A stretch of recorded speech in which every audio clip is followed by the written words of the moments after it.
Good morning, Raptor Freaks. Lexiot's here. It is Friday, so I'm doing a little bit of not really freaking out. I'm telling people not to freak out today on the Friday Freak Out.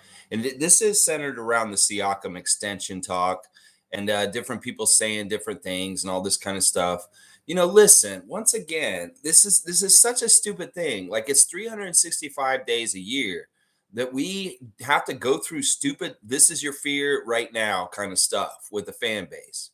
Like, you should be worried about Fred. That was what we heard all about last year. You should be worried about this. You should be worried about this. You should be worried about this. I'm just sick of it. Whatever media forces out there are trying to agitate sports fans by putting out media that makes you unsettled or just BS, just stop. Whatever made that mode of media, it's messed up and it pisses me off. I'm just so sick of it. I'm sick of fear mongering. I'm sick of chicken littling. I'm sick of hearing about Pascal's extension. Pascal's extension, once again, I said this earlier this week. I'm going to reiterate it once again. Pascal is trying to make the supermax by getting the all NBA again this year. Now, we in some ways can't lose on this. Some people say, well, we can. He could just leave and leave us high and dry for nothing. Why would he do that, first of all? All right, first of all, let's talk about this. Since everybody says, if we don't figure out OG and Pascal and Gary, Masai and Bobby should be fired. What? That doesn't make any sense to me whatsoever. When you have a good person at your position, you don't fire them. They're not bad at their job. Y'all think they're bad at their job, but they're not. And y'all are crazy. The alternative is really bad if they're not in their job. Trust me. And Pascal, listen, I could hope that this is what happens. The Siakam and Anunoby, these guys hear the stupid noise about Masai, and they're like, you know what? We are going to try and do things right for the Raptors and make Masai look good. Do you think Siakam wants Masai to lose his job? Do you think Siakam, as a man from Cameroon, wants a man from Nigeria to lose his job? A man who came from the same continent as him?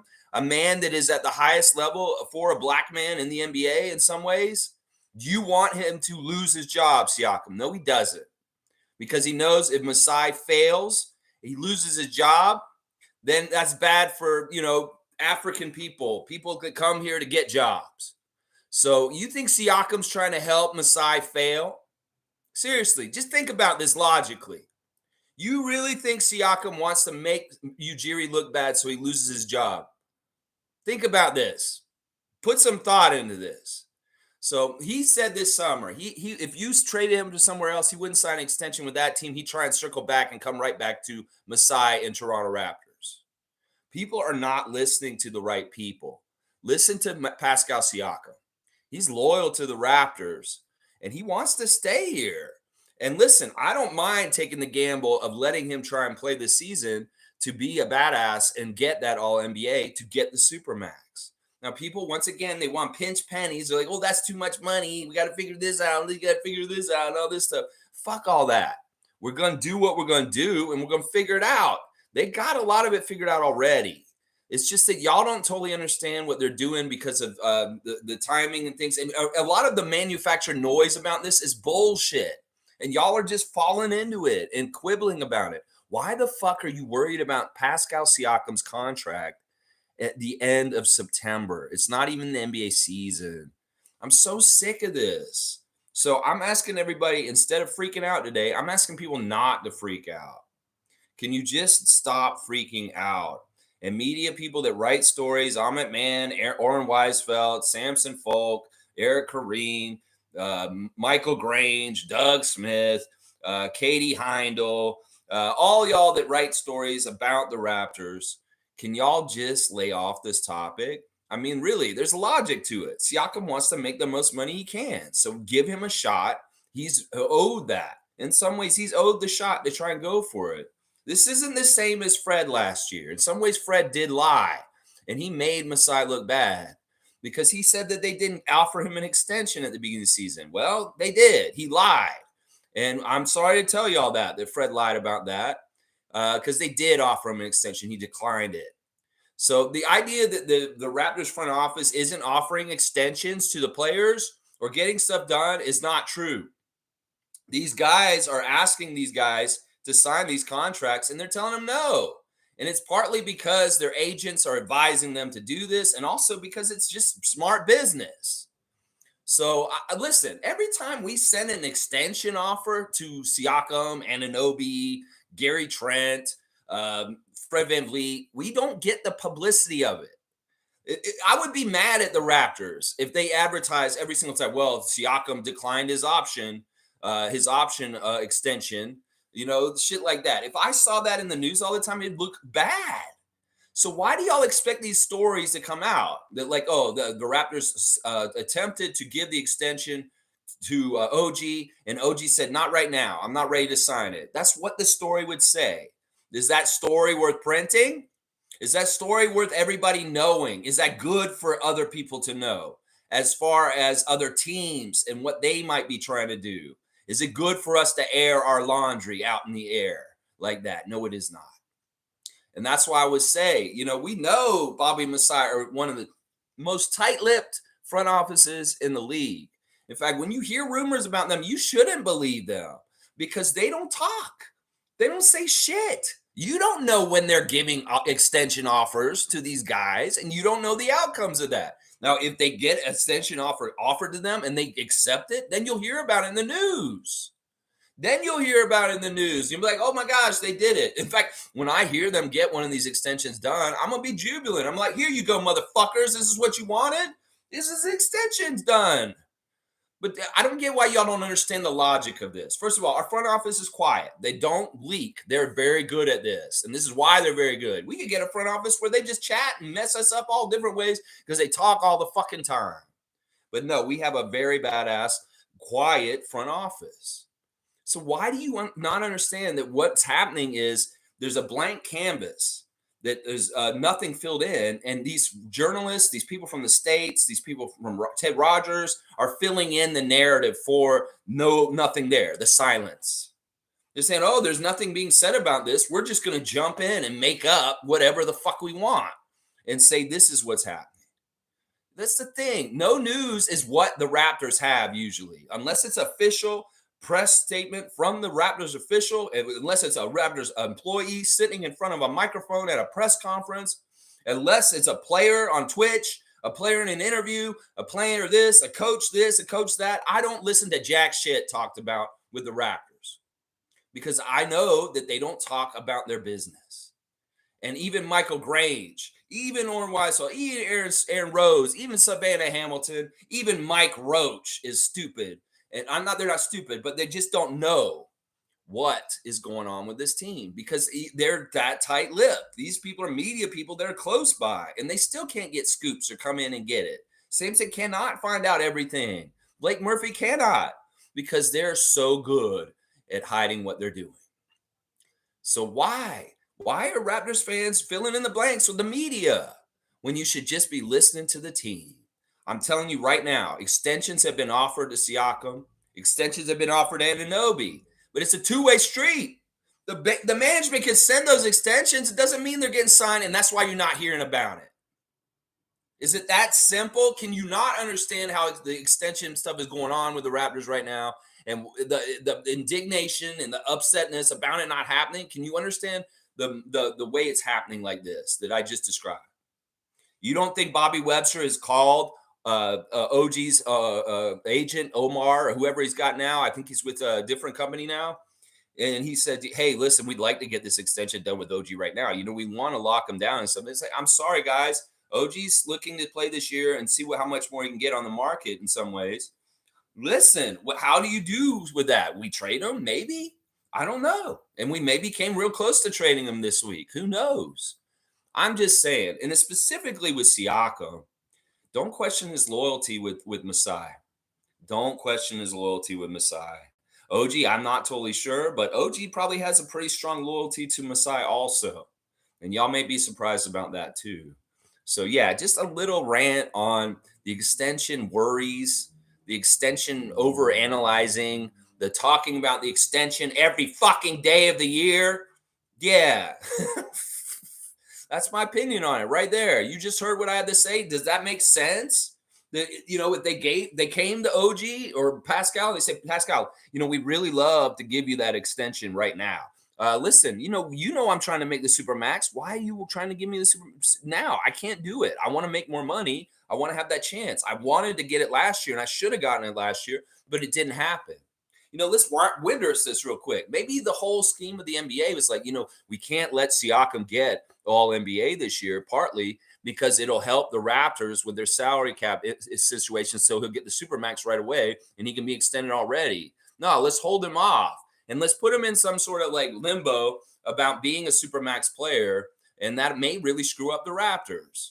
I mean, that could be true. Seriously, the voters and the people that give the awards, they could be like, yeah, we can't let Siakam get a supermax because then the Raptors can just sign him the supermax this summer. Let's let them twist in the wind. Let the fans act out of pocket and immature and stupid by, not giving them that right now. That could be part of it too. It's very manipulative, the league in different ways. Very, very manipulative. And I could see in some ways they dole out the awards in weird ways and stuff like that. Siakam could have been an all NBA player in some ways last year. And that's what I'm saying. All right, let me look at y'all's comments today. Thanks for joining me this morning, guys. Let's see who we got first today. We got Cowboy in first. Good morning, Lex. Bam. And the Raptor Freaks. Bam, Bradley. Hope you're having a TGIF. Trevor J's here. Good morning, Raptors family. Good morning to you, Commissioner J. Commissioner Trevor J will be presiding over the Raptor Freak Fantasy Draft this weekend at 9:30 a.m. Sunday special report, the Raptor Freak live draft, fantasy draft. We're going to be drafting our teams on Sunday. So if you have a team, please show up. If you just want to watch the process and see the silliness of a fantasy draft done live through the Raptor Freak stream, well, you might want to watch this Sunday. That's right. Good to see you, Trevor, as always. Isaac Campbell, thank you. Happy Friday, Freaks. Once again, Isaac, thank you again for raising the alarm a couple days ago about Scotty Barnes jumping on Twitch. That's really, really helpful, man, when you do that. And I really appreciate you for it. I really do. Cowboy saying, thanks, Tom, for the membership. Thumbs up. Lex, bam, Mo, the Raptors, Scotty, Pascal, Dennis, Grady, OG. This team is ready. Yeah, I'm excited about this. I'm really excited about this team. Some people are putting content out now that's kind of telling people, the Raptors are a dark horse, that they're actually legitimately good and nobody's paying attention to them. And I like seeing that kind of content because honestly, I believe it. I think it is true that our team is much better than they're giving us credit for, and that we're going to perform way better this year than a lot of people think the Raptors are supposed to. Just because casuals are going to look, the people that don't care about Raptors and don't look at them, they just figure, oh, they're going to be bad this year because it changes this offseason. Well, let's show them that they're absolutely wrong. Yeah, Alan Tam is here. Good to see Alan Tam. Bam, son. Also, let's stop the Lillard. How come he wasn't a Raptor? He's a Milwaukee player now, so accept it. Lastly, don't want him anyways. He's 33, and it costs too much to acquire him, so let it be. Bam, son. There you go. Alan Tam, bam, son. Yeah, he's echoing some things he said yesterday, and I agree with him. I mean, listen, there is a lot of talk now that Milwaukee better hope this goes well because their hands are tied if they don't. If it doesn't work with Dame and Giannis and they don't have enough around them as they balloon and increase and their salary, it makes it real hard to flesh out the whole team to be very, very good. So, yeah, we'll have to see how this goes. They're kind of putting all their eggs in one basket is what I would say here. Yeah. Isaac saying that Duke guy is king. Yeah, Tom Dookie, he's pretty good. He's a pretty good guy. He was targeting you specifically. Cowboy, he was targeting you specifically. Masai.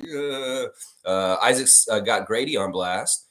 Grady with Isaac Campbell is the Raptors GOAT. That's nice. And Tom saying, let's go Raptor Freak family. Happy Friday. Happy Friday to you, Tom, holding it down on the West Coast. 3 hours earlier, this man is up at 6:45 watching us right now. We love you, Tommy, and we hope you have a fantastic weekend and a great Friday. All right, Trevor J's words of wisdom for today. You would not be always a priority to others, but be a priority to yourself and learn to respect yourself and become your own support system. In some ways, this is true. It's important to kind of like take care of yourself. Some people are so selfless. They really put other people ahead of them, and they sometimes to their own detriment and their own health. And it's really hard for you to get them to chill out and say, just go relax. Go sit for a while. I'm worried about you, and I don't want you working so hard. It's tough because at some points, some people just can't stop and they need to. And I'm telling you, please, please, please. So, yeah, know yourself, know your body, and listen to it. Don't overexert yourself if you're in bad place because you can cause serious damage to your body and health pushing yourself too hard. So, thank you, Trevor J. MSJ saying it's truly insane. Laugh out loud. I watched a YouTube short from a Raptors channel and they are promoting a trade for Holiday now. It's endless, and I wish these channels would give it a rest. Rules them fools. Money rules them fools. Yeah, yeah. I mean, the regular trade bait, clickbait kind of stuff is normal. That's been a lot of that and that kind of stuff going on. I get it. You know, the whole idea of Jrue Holiday being available. He's the latest shiny toy that's out there that people could probably get or possibly get. And in some ways, it's like, why are we still talking about this? In some ways, we're not really in the running for him. I don't think it's realistic in this. I thought it was realistic we could get Lillard, but I don't know if it's realistic at this point that we would get Holiday. And some people would say, well, I'd rather have Holiday than Lillard anyway. And I'm like, I kind of see what you're saying, but I'm just talking about how the wind blows in the NBA. I don't see this happening. Jrue Holiday coming to the Raptors. In fact, I could see him going somewhere like the Lakers. God forbid he goes to the Celtics. This is the thing. We do not need Jrue Holiday going to the Celtics right now. That would not be good for anybody in the East. Nobody in the East wants him to go to the Celtics. So in some ways, we need him to go out west. There's one team I really like that I think I would love to see Jrue Holiday playing on, and that's the San Antonio Spurs playing point guard for a young rookie named Victor Wembanyama. If Pop and the Spurs can somehow finagle Jrue Holiday into the black and white of the Spurs jersey, I will be very, very happy. That's where I want Jrue Holiday to go. I think it would be good for everybody. It'd be good for Jrue. It'd be good for the Spurs, and it'd be good for young Victor. So, yeah, that's the landing spot I'm hoping for and crossing my fingers because I have heard rumors that the Spurs are involved in trying to get Jrue Holiday. And I think it'd be a perfect fit. That's a class act person with a class act team. And you want to, they're birds of a feather. Popovich, Holiday, these guys are amazing people. And that's why I love that. That's what I want to see. Jrue Holiday go to the Spurs. There you go. Yeah. MSJ saying also, imagine making totally fake videos about fake trades each week, never talking about the actual team and think you're doing a good job, playing painful stuff. Yeah. Yeah. I don't know. In some ways, I'm just like, ugh. Yeah, I get what you're saying. I mean, it really is. In some ways, your money is in your pocket, and you spend it. You have currency that you can make your buying opinions known. Well, your eyes and where you watch online is your money online. And if you're not giving clicks, you're not giving views, then you're not paying them. And that's what I'm saying. In some ways, that's what we got to think about. If you don't feed them, you don't give them the attention. Well, then maybe hopefully they don't have the tenacity like I do, and they just go away.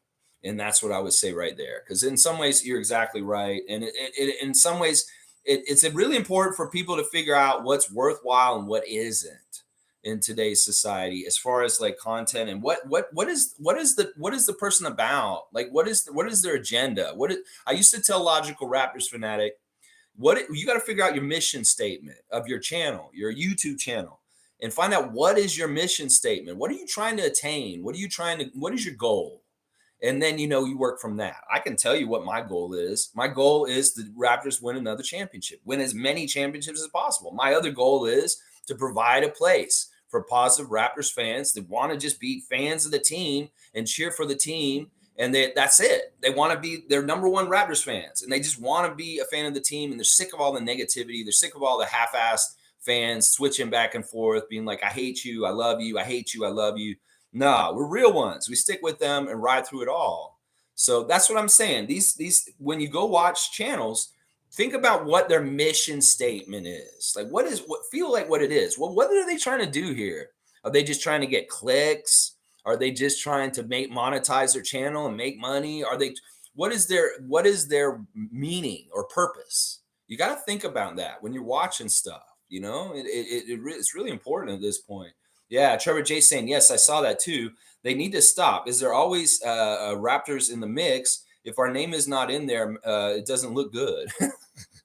I mean, listen, the rumors are going to happen, and they're silly. They're ridiculous. There's so many trade rumors all the time, and that's why people like OG and Pascal, I have a lot of respect for because they get thrown around in trades all the time. And in some ways, that's disrespectful. But also, you got to look and see the track record of Masai holding on to our guys as much as some of the fans want them traded. Well, it shows loyalty to those players in certain ways. I know it's not always true. DeMar DeRozan, other people that have gotten traded before. But, the loyalty is shown that, OG's still with us through all the crazy trade rumor storms that we've had over the few years now. This has not been recent that they just started. The OG rumors have been going on for about 4 or 5 years now.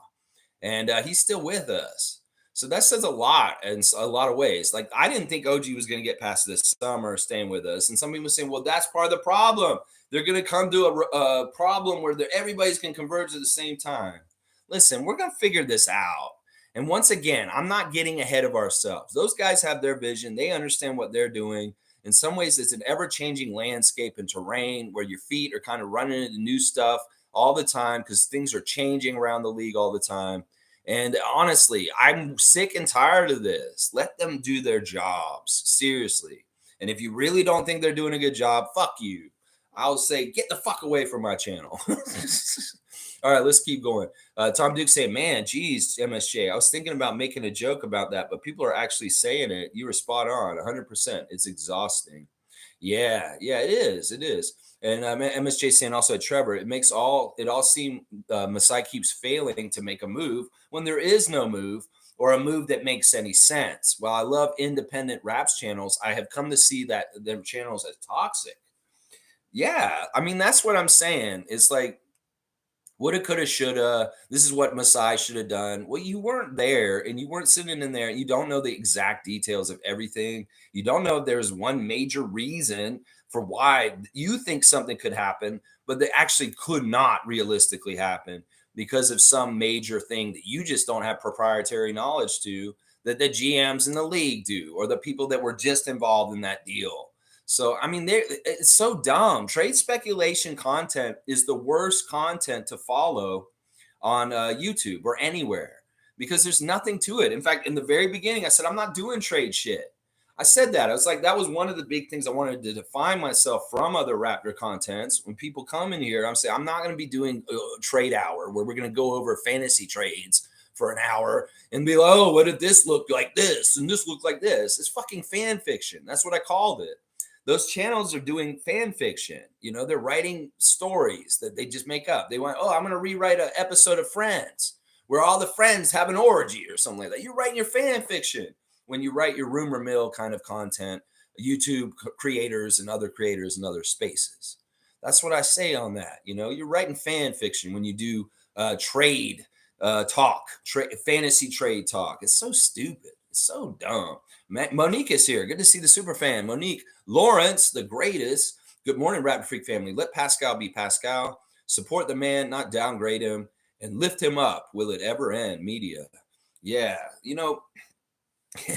it's crazy, man. Will it ever end? I don't think it will, Monique. It's just the cycle and the way the internet is at this point.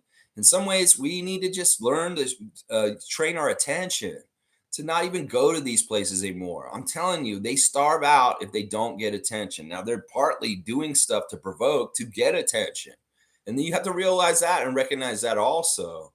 I've seen things just this morning. I'm scrolling through Facebook, trying to see what the news is, and things got my ire. I'm seeing different things, like people post a picture and then people are saying all these mean things about the comments. And I'm like, I want to get involved and get angry about it. They're really very much trying to trigger people into engagement through anger or fear or, just kind of like, I want to show you you're wrong. And then you write in a comment, stuff like that. Don't fall for that. Honestly, really gauge whether the person is worth your time. And if it isn't, just move on. Sometimes no interaction or ignoring something is the best possible thing to do. I'm sure people are using that on me. Just ignore Raptors Freak. He's going to go away eventually. No, I'm not. No, I'm not. Yeah, that's right. Dana's saying, good morning, everyone. Just got back from dropping my son to school. All right, Dana. Yeah, last day of the week. Hopefully he has a great Friday. And good to see you, Dana. Trevor's saying some of those YouTubers who call themselves creators for Raptors, they need to go away and they need to stop. That's what I'm saying. Some of them don't really have agendas for the Raptors. They're wolves in sheep's clothing. And they'll come in and they have their own agendas. I could actually be a Celtics fan and I'm just acting like the Raptors freak. And I'm going to mislead y'all and cause y'all to go into weird places with your mind and worrying about the team.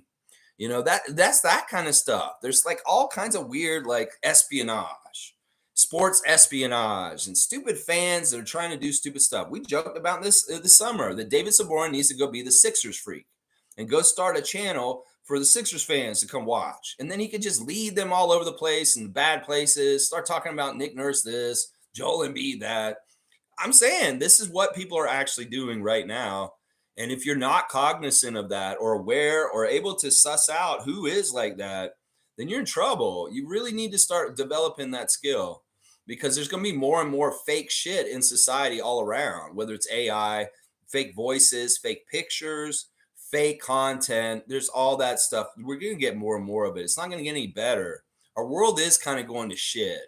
There's a thing on ESPN this morning with Mark Cuban and Stephen A. Smith, and he's talking about why they did the player policy about resting, why they did it. They're not doing it because of load management. Mark Cuban thinks the reason why they made the load management rule about not resting players is for the bettors.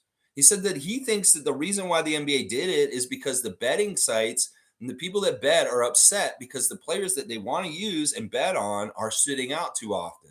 He said it doesn't have anything to do with making sure the players are healthy. It doesn't have anything to do with the teams trying to do things to win or show up, or even the thing about the players being there for fans that paid tickets and showed up to the game. He said that the reason why they instituted the resting policy is because it's for the bettors, for the betting sites, and that he really believes this as the owner of the Mavs, that is the reason why they did it. That sucks. That is the worst reason to do this. In some ways, I'm starting to look for an alternative kind of league. I mean, I wish the Raptors could just join a European basketball league or something like that. That would be cool. Like we just start playing all our games in Europe or something. I don't know. Because like in some ways, I see the NBA getting worse and worse. And I'm sad about it because the NBA was something really cool when I was young. When I was a kid, it was amazing. It was bedazzling. It was full of superstars and great competition, and it was fun to watch.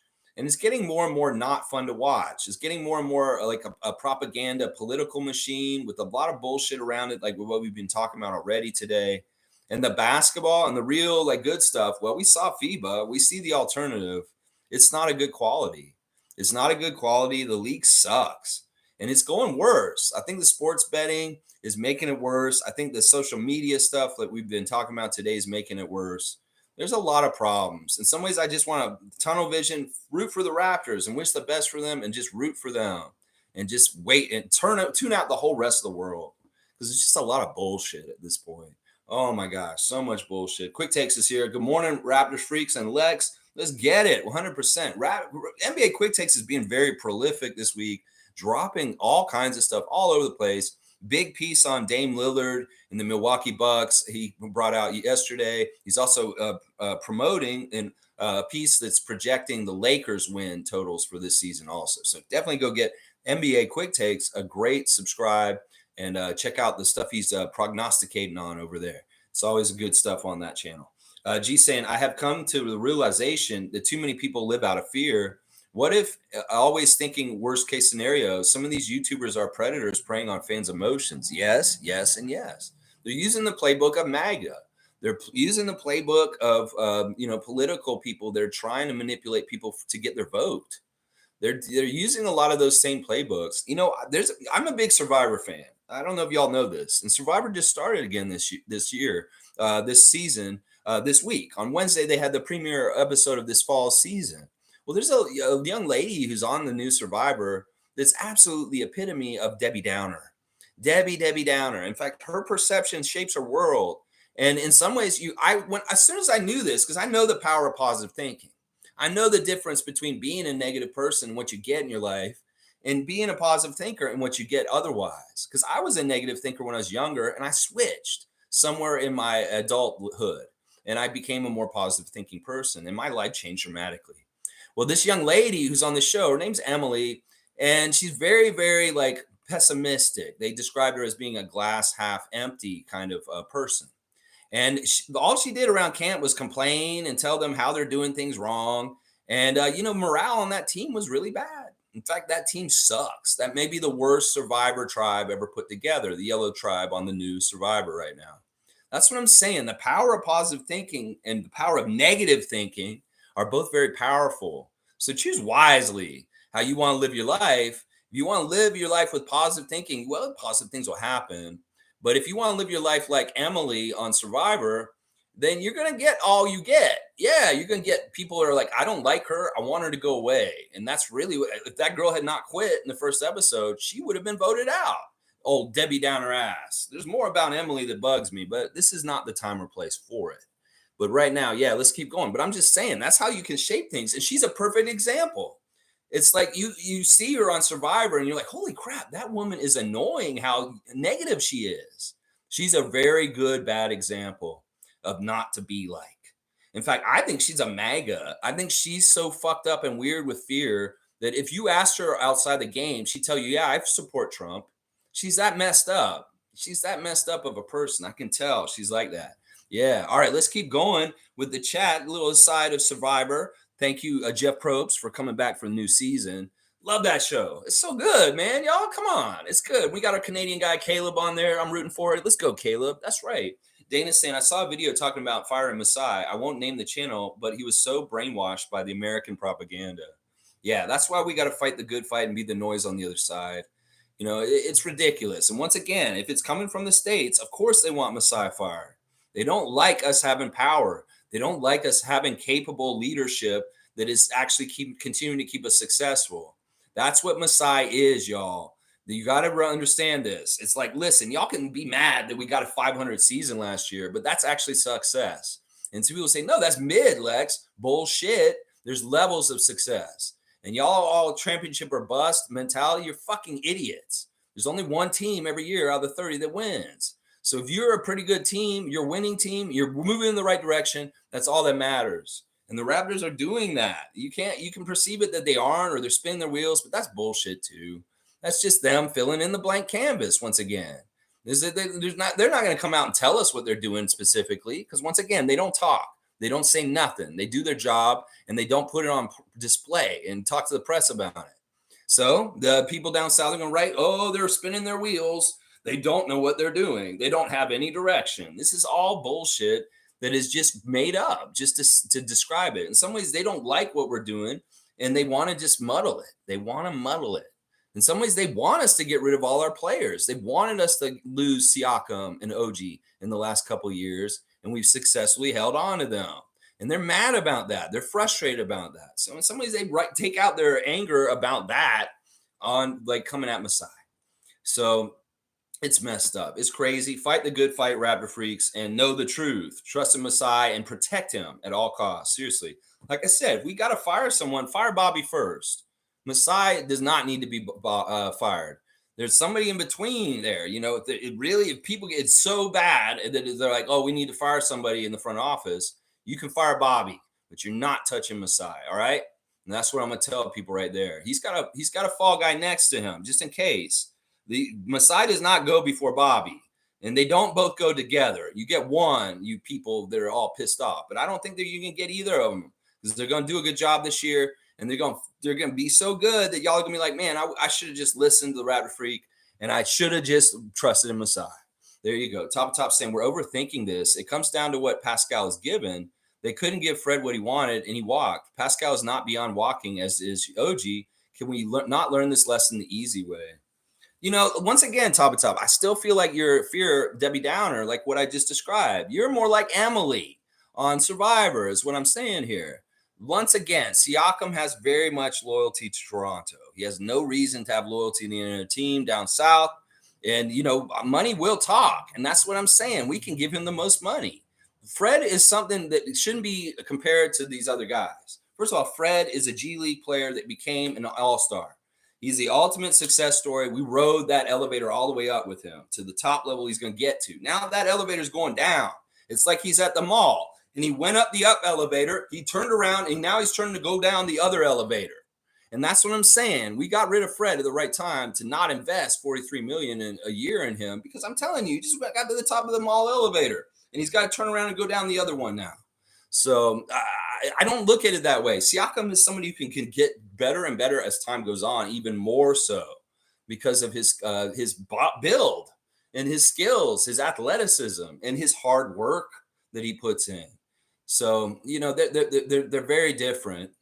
And I have no idea what's going to happen. There are signals that it seems like, yeah, they've thought about moving Siakam, because there's been little tells that it seems like, okay, he may not be in our future plans, but I think it's bullshit. I think it's all bullshit. We'll just have to see. Once again, we're getting ahead of things. We should be reacting, not previewing, not anticipating, none of this kind of stuff. Fans should just be reacting to things after they happen. Don't set up things to say, oh, it's going to happen this way, and then we're going to fail this way. That's not helpful. That doesn't help anything. Like, if you're, I always use this analogy. When you're in a car and you're in the winter and you're driving down an icy road with ice on the road, you lose control of the car where it's skidding on the road. You know what the rule is, right? You know how to save yourself in that situation as a driver. Do you know? People up here do, up in Canada. A lot of people do. You go where you put your focus. And if you want to look at the ditch, if you're scared of the ditch and you start looking at the ditch, you're going to go in the fucking ditch top of top. That's what I'm saying. But if you look at the middle of the road and you say, I'm going to keep going down this road, if you pay attention, you literally go where you look. It doesn't even have to do where your hands are. It's such a weird phenomenon. You can be out of like your car and you're like, oh, I don't know what I'm doing. And then you look down the road, the car will stay going down the road. But if you look in that ditch, like you're doing right now, you're going to go in that ditch. So I'm a positive thinker. I'm bringing positive outcomes. I'm thinking positively. And I'm moving towards things with the Raptors and Masai Ujiri towards positive things. And we deal with things as they come and we take care of them. Once again, we don't preview. We don't anticipate. We're fans. We go to games. We buy tickets. We watch them. We love them. We cheer for them. We react after things happen. And I think that's part of the problem. Everybody's doing too much anticipating, too much speculating, too much this. I'm really mostly a reaction channel. I react to things as they happen. I see what happened in Raptor World the day before, and I come in and tell you what happened, and we react to it. I'm not trying to tell y'all the future. I'm not trying to say this is what this is going to happen and this is going to happen. That's what's the problem. There's too many people that think they're Kreskin and that they can tell us the future about Masai Ujiri, Pascal Siakam, OG Anunoby. You don't know what Pascal's going to decide top of top. I'm not going to give you any strikes, but man, your song's getting tired here. Let's just put it that way. MSJ saying, Trevor, obvious RD is stuck in a trade speculation death spiral. Laugh out loud. They can't stop. It's just like a crack addict can't stop the pipe. Raptors Digest can't stop the trade speculation. I hope Raptors Digest get the help they need. You're talking about Ben Rogers. Well, I will say this. As a content creator, it is hard to come up with stuff every day. In fact, my topic today is kind of half-assed. I've already talked about this extension stuff, but I feel like it needs its own title so that people can come and hear me like clear out of it, like just on top of the subject. It's that important right now. Now, I know Ben is hard to put stuff together and figure out what you want to talk about, but maybe you should think about your style and change it. Honestly, this is a big part of why I stopped watching Raptors Digest years ago, was because of this trade speculation content that they kept creating over and over and over again. I was like, this is a waste of time. And in fact, in the beginning of my channel, when I would talk about, I don't do trade speculation, I was very much talking about Raptors Digest channel, that I'm not going to do that stuff that Ben Rogers does here. And I wish he would stop. Seriously, Ben, let's talk about what you can make instead that will be helpful to the Raptors. And maybe like you can still get a whole bunch of clicks. And let's stop rousing people up for no reason in stupid ways. How about that, Ben Rogers? Please, I'm asking you directly as a Raptorsfreak, straight to you, bro. Can you do this? I like you, man. Your passion for the team is real. I can tell you like the team. So do things that you like the team in that way. You want to build, create. You don't want to destroy, Ben Rogers. So really think about your content and the effect it has on Raptors fans. And hopefully it's a good effect, like mine. I'm trying to be a good effect on the team and getting them to winning. And in some ways, like y'all are not helping. You're in the way. And I really do look at it as that cut and dry. Either you're helping the Raptors get to the next championship or you're not. And if you're not, I don't fucking have time for you. I really don't. And a lot of these people that are watching me right now don't either. And that's just how it is. That's just how it is. The real ones that got their heart right here are going to be turned off by this shit at some point, especially if I keep raising the alarm and saying this shit is bullshit. Why are y'all wasting time watching it? Then some more people come in here and listen to me and they're like, fuck Raptors Digest. Because they are just talking about trade speculation over and over again. Where is the meat? Where is the actual steak? And you just have sizzle, bro. That's what I'm saying, Ben. You're better than just sizzle. You can get steak like me. Let's give them big porterhouses. Give them a big porterhouse steak of good content with real meaty something to it instead of some fucking sizzle or grease off the fucking grill. Is what I'm saying right now. Ben Rogers, pleading to you, young man. I love you, bro. I love your passion. I love your channel. I want you to do better, though, is what I'm saying. There you go. Naco the Nacho is here. Gerald Mayhew, always doing stand-up comedy around Toronto. If you want to hear some good jokes, check out the lineup when you see Gerald Mayhew on the marquee at Comedy Bar East, Yuck Yucks. This man's all over. You can find Gerald out there. Let's see. Speculation on my part. Vibes seem better than they were last year at the very least. Communication seems good between the front office and roster, and the players have to realize that the front office sees their value. I love what Gerald just painted a picture of. He's exactly right. The vibes do feel better this time coming in, but I'm sure these guys are a little apprehensive, a little like making sure that things aren't too weird. Maybe they understand how things unraveled last year and they're preventative about it. They're like, okay, this is what happened last year. We're not going to do this year. And they do these kind of things to prevent our season unraveling into a bad thing. So I'm pretty sure the vibes will be very good going in, and they're going to be very on top of how they are and paying attention to them, especially because Masai said he's going to come and watch more closely this year. He let Nick kind of run things without him watching them too closely. Well, this year, Masai's going to be watching with Darko. I'm sure he's not going to be impeding Darko, but he will be there making sure things are smooth. And if they aren't going well, I'm sure he's going to have meetings or he'll talk to people. In some ways, Masai is not just a president. He can also be kind of a coach.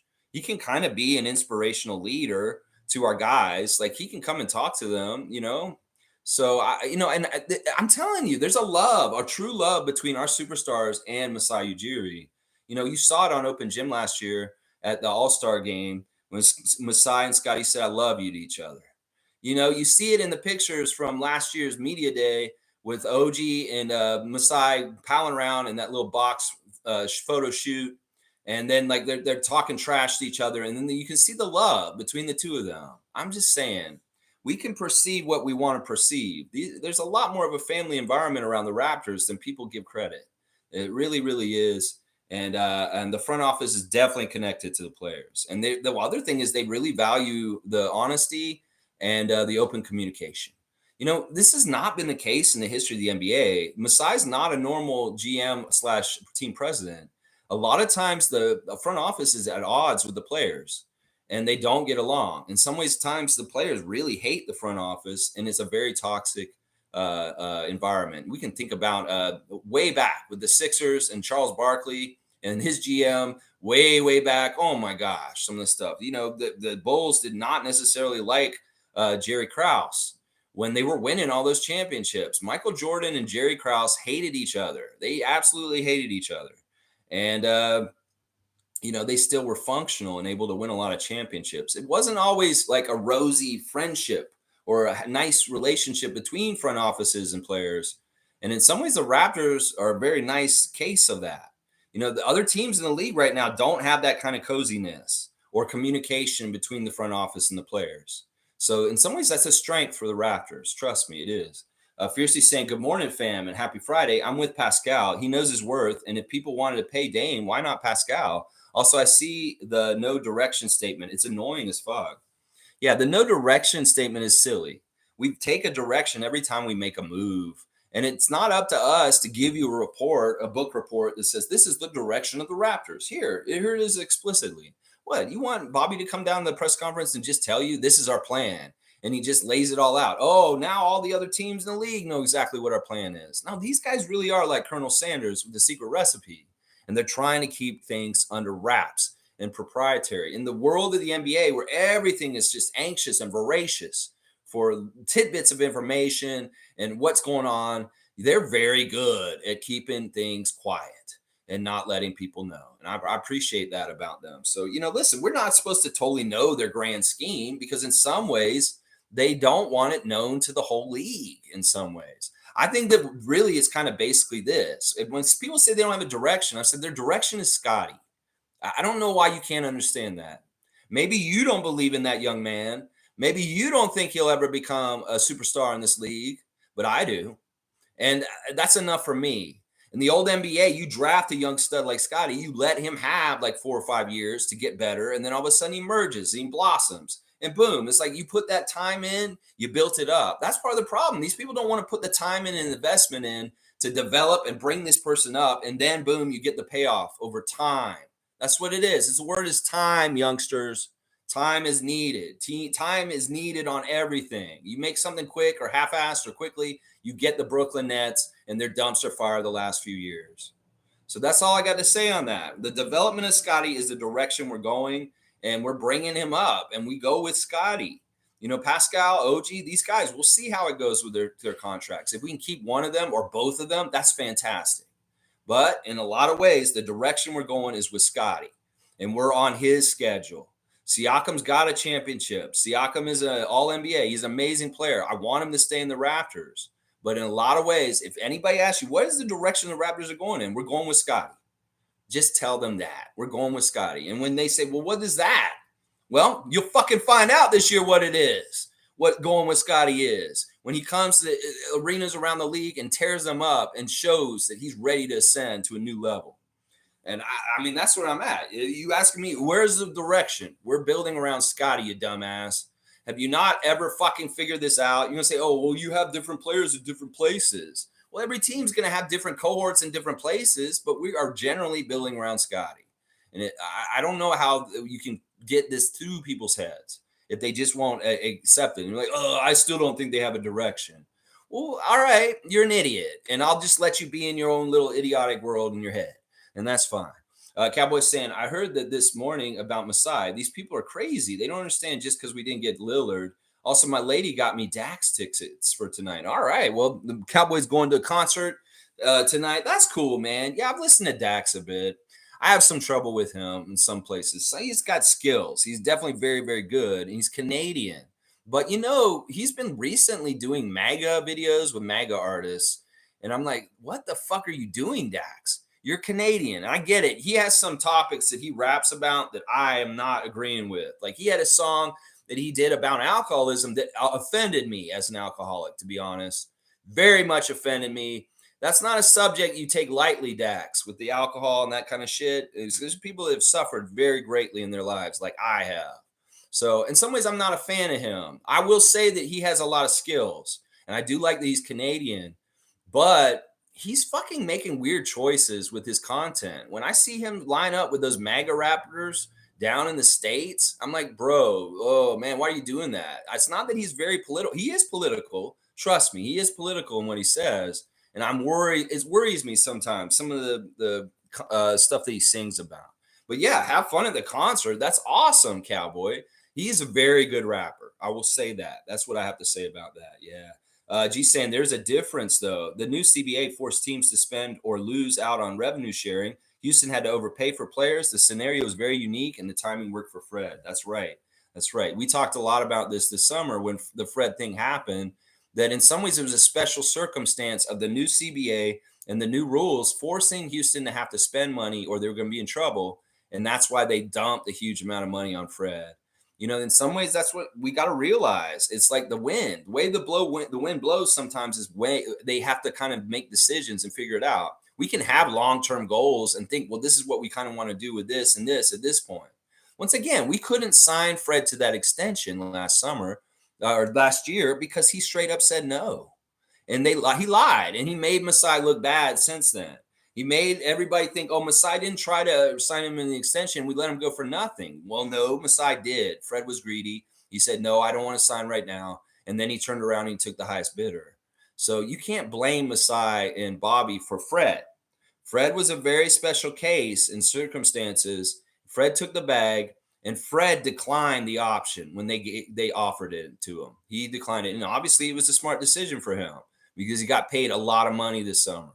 So you guys got to understand, the front office doesn't just say, this is the deal, we're making it, like you idiots on ESPN Trade Machine. They have to have all sides agree, and it has to come to agreement. Sometimes that's so hard. That is so hard to do because these teams have competing interests and they want the best on their side. Sometimes lining up and making the deals happen is really hard. And the same thing with players. The players have their interests to get the most money that they can. And sometimes it doesn't work out. It just doesn't work out. And Fred is a good example of that right there. Yeah. Yeah. Monique's saying another much needed rant, Lex. Way to go yet again. Thank you, Monique. I'm trying to do the work to help. I hope in some ways, I don't know, Masai and them may see me and be like, thank you, Raptorsfreak. Please, more of this, please. Because in some ways, they're not going to stand up for themselves. In some ways, they don't have a chance to stand up for themselves. And nobody's going to stand up for them. A lot of people will not, unless it's us fans. Or the players. It could even be the players that could stand up for them to an extent at some point. But the fans are the front line, the first people. We can either be the part that takes them out or we help them. And I'm not going to be one of those people that takes them out. I want to be one of those people that helps them stay in power and stay in charge of the Raptors. Because I understand that y'all are upset, but you were getting upset about nothing, and you may destroy something really good about the Raptors totally unnecessarily. And you'll feel like idiots and fools. In some ways, I feel sad about Nick because I feel like this is what happened. Y'all spin and y'all's talk and all this stupid shit about Nick went out of control. And there wasn't enough damage control done in the present moment. And it got to a point where Nick just could not come back. Now, I know Nick couldn't come back partly because of that press conference in Philly. I said that myself. And I did have a part in advocating for Nick to get fired. But that was the right decision at that point. But during the whole season, all the stuff around the team was not helpful and not necessary. And it really kind of did seem like it did hurt the team. It really did. Let's see. G saying teams or MSJ saying Raptors at Raptors superfan mode, the greatest. Yep. And G saying teams would have to make tons of room for OG or Pascal and hope they come. Raps have their bird rights and can go over the luxury tax with them. Also, if OG continues to make all defense, only Raptors can offer supermax on his next contract negotiations. Yeah. Instead of visualizing problems like Emily from Survivor would, start thinking about what could go right, Raptors fans, top of top, and Raptors Digest and other people out there, Oren Weisfeld. Start thinking about what could go right instead of that. You know, last year I said something that people thought, well, you're fucking crazy, Lex. That could never happen. Because last year the whole issue was Fred and Gary Trent. And they're saying, oh, these guys, this and this. Well, I said, don't be surprised if one of them opts in to their contract and doesn't opt out. And I was right. That was positive thinking. That was the power of positive thinking. And Gary Trent Jr. opted into his contract and stayed with us. So that's what I'm saying. You can get good or bad outcomes. If you think the worst outcome or the negative outcome, you're going to probably get that. So that's why I'm saying we need to be positive and think positively about good things happening for the Raptors. Then they'll get that. We're thinking positive on good extensions for OG and Siakam and keeping them on the Raptors instead of all this other noise and bullshit that y'all are fucking talking about. There you go. And G's got the best point. Bird rights and things like that. If these guys really care about the money the most, well, we can pay them the most. And that is a chip on our side to help us. Let's see. Cowboys saying, bless your soul, Tom Duke. Alley-oop. You want an alley-oop for Tom? All right, here we go. Tom being so benevolent always. Tommy giving the gifted subscriptions on my channel and also on Scotty's Twitch. He's just a man. There you go. Infamous is saying, salute, freaks. It's clear from the Lillard saga that a majority of our media don't know shit. So unless I hear from them, I take everything with a grain of salt. That's right. That's exactly right. You know, they're trying to tell us how we should feel about this, whether it's the U.S. media down there, whether it's some people up here. Oh, you should feel bad, Raptors. You didn't get them. We don't feel bad about this. In some ways, a lot of us are relieved. And, stop trying to tell us how we should feel, media. Maybe that's one thing right there. If the media is telling you how you should feel about something or telling you what your opinion is about something, then they're trying to control you. I think it's that simple right there. If the media is telling you something like, "Oh, well, that's not really my opinion on things. This is weird. I'm in a weird place. What's right, myself or just some made up shit that I just read?" I mean, you really got to look at things that way in today's world. And thank you, Infamous, for the comment. Tom Dick saying, "I'm here. I'm blessed. Yesterday was fire. Yeah, I went off yesterday. I felt like it was necessary, and I feel like it was entertaining. I gained a lot of subscriptions yesterday from new people. Thank you for coming and joining this stream, and I hope you can join us live and interact with us. Get in the stream and talk to us. You know, there's levels to this. You can be an observer. Some people just like to watch. You know, somebody said in the comments, you should do a podcast of this. And I'm like, well, you could just like not look at the screen and listen to me.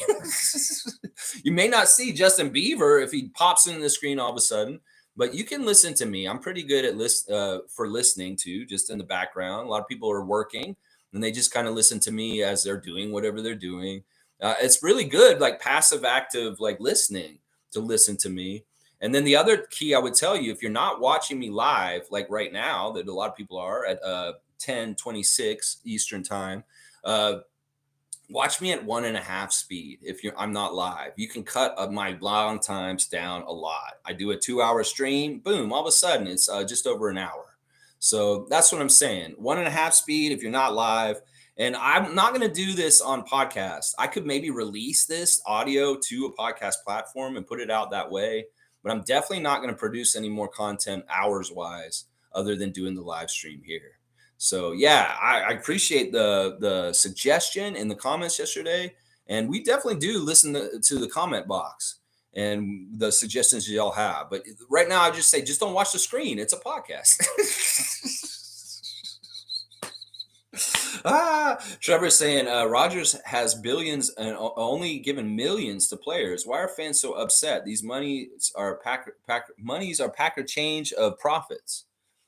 You know, in the grand scheme of things, the players are more publicly out there with what they're making than the billionaire CEOs.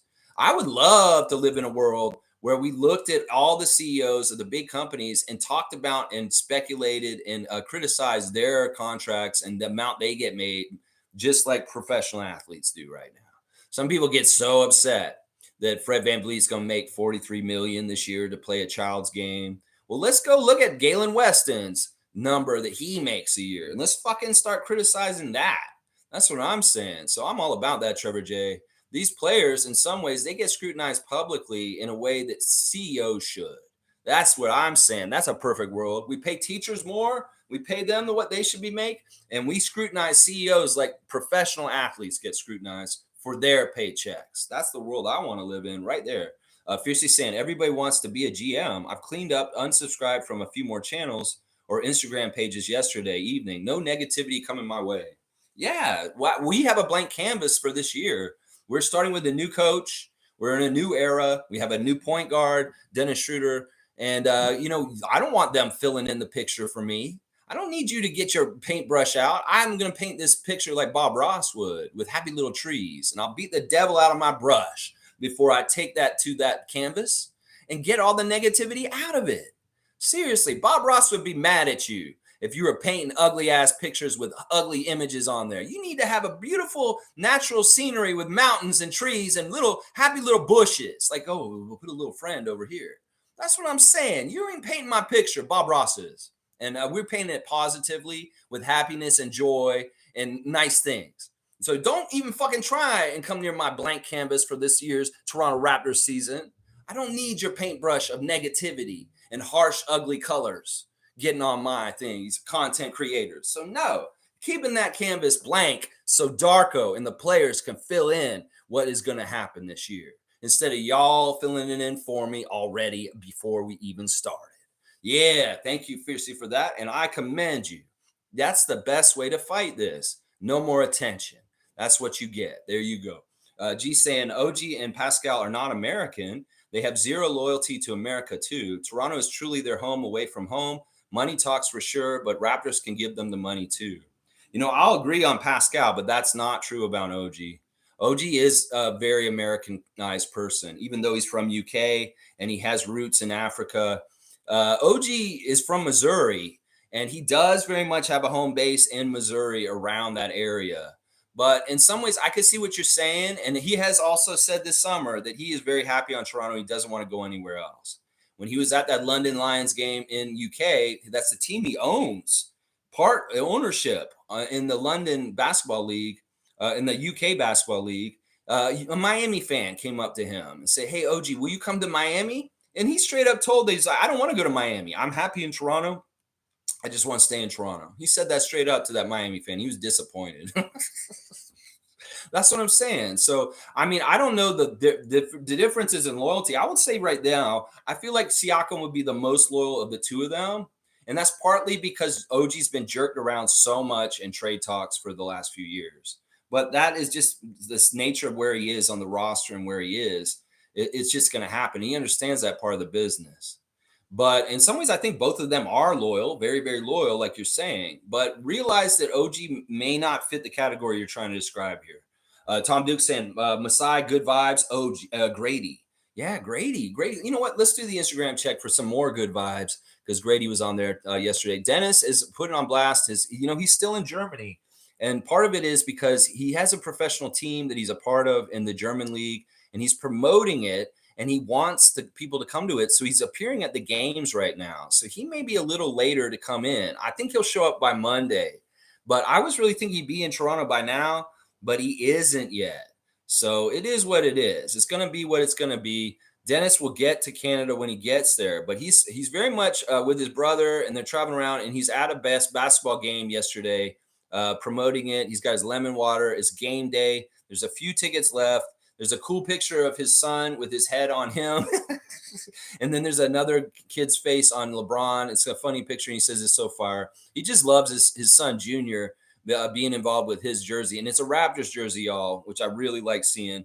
But yeah, that game happened, or it's happening right now or something. I may be just getting over the Germany professional game that Dennis is at in the crowd. So he is still in Germany taking in basketball. Scotty has got on blast a ceremony that they had yesterday. They did a ribbon cutting, it looks like. And, he is also getting a lot of applause and good stuff for his scholarship for people that are in trades. They're doing the second year of that this year. And they had another thing where they got together and celebrate the people that got the scholarships for the trade schools. I really love that Scott does that. In fact, and this is a thing that's dear to my heart in some ways. It's a fallacy that they tell everyone that you should just go to university and get like a higher level PhD or something like that, or a lawyer or a doctor. We need plumbers. We need people that can build houses. We need people that can do like things with their hands. And Scotty's program with the trade school is just really, really good because in some ways you could have a very much more successful life with those kind of degrees now than some of those higher level degrees that are more expensive from like universities. Because in some ways the world needs more of that kind of jobs and they're more higher demand. And you can make a very good living as an electrician, as a plumber, if you get those certifications through apprenticeship. So I really appreciate Scotty continuing that program. And I know he really is proud of it too. It's making a huge difference. So you go, Scott, with your trade school work that you're doing all the time. Lloyd is got something on blast. He's got Drake on blast. Who is that? I can't even tell who that is. It's all right. It's Lloyd. What about Lloyd? It's just Lloyd. I want to remind you guys for tomorrow. Tomorrow's September the 30th. It's Truth and Reconciliation Day. And the Raptors want us to all wear orange tomorrow. So show support for the indigenous peoples of this continent that were here before us. And let's show support for Truth and Reconciliation Day by wearing the orange tomorrow. There you go. I was going to do a Share the Love Club for the Raptors admin, but something came up. And tomorrow will be Saturday Share the Love Club for Hubie Brown, y'all. One of my iconic mentors for how I think about basketball. When I was a little kid, I used to watch a lot of basketball in the mid-'80s, and Vern Lundquist and Hubie Brown were my guys.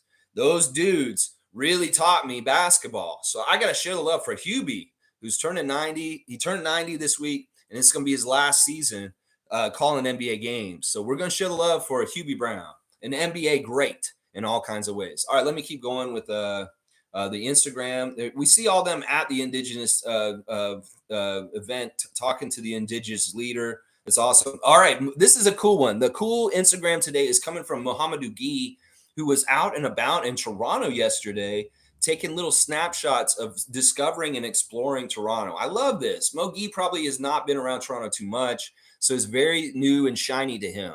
I see a picture of him in a coffee shop, just taking a picture of like the shelving and the light coming through the window is really cool with the beams and the big clock on the wall. It's just a nice little city scene of Toronto. The next picture is a picture, it looks like Queen's Park or one of the university buildings. And he just liked this architecture, the big red bricks and the old style. You know what Queen's Park looks like over there.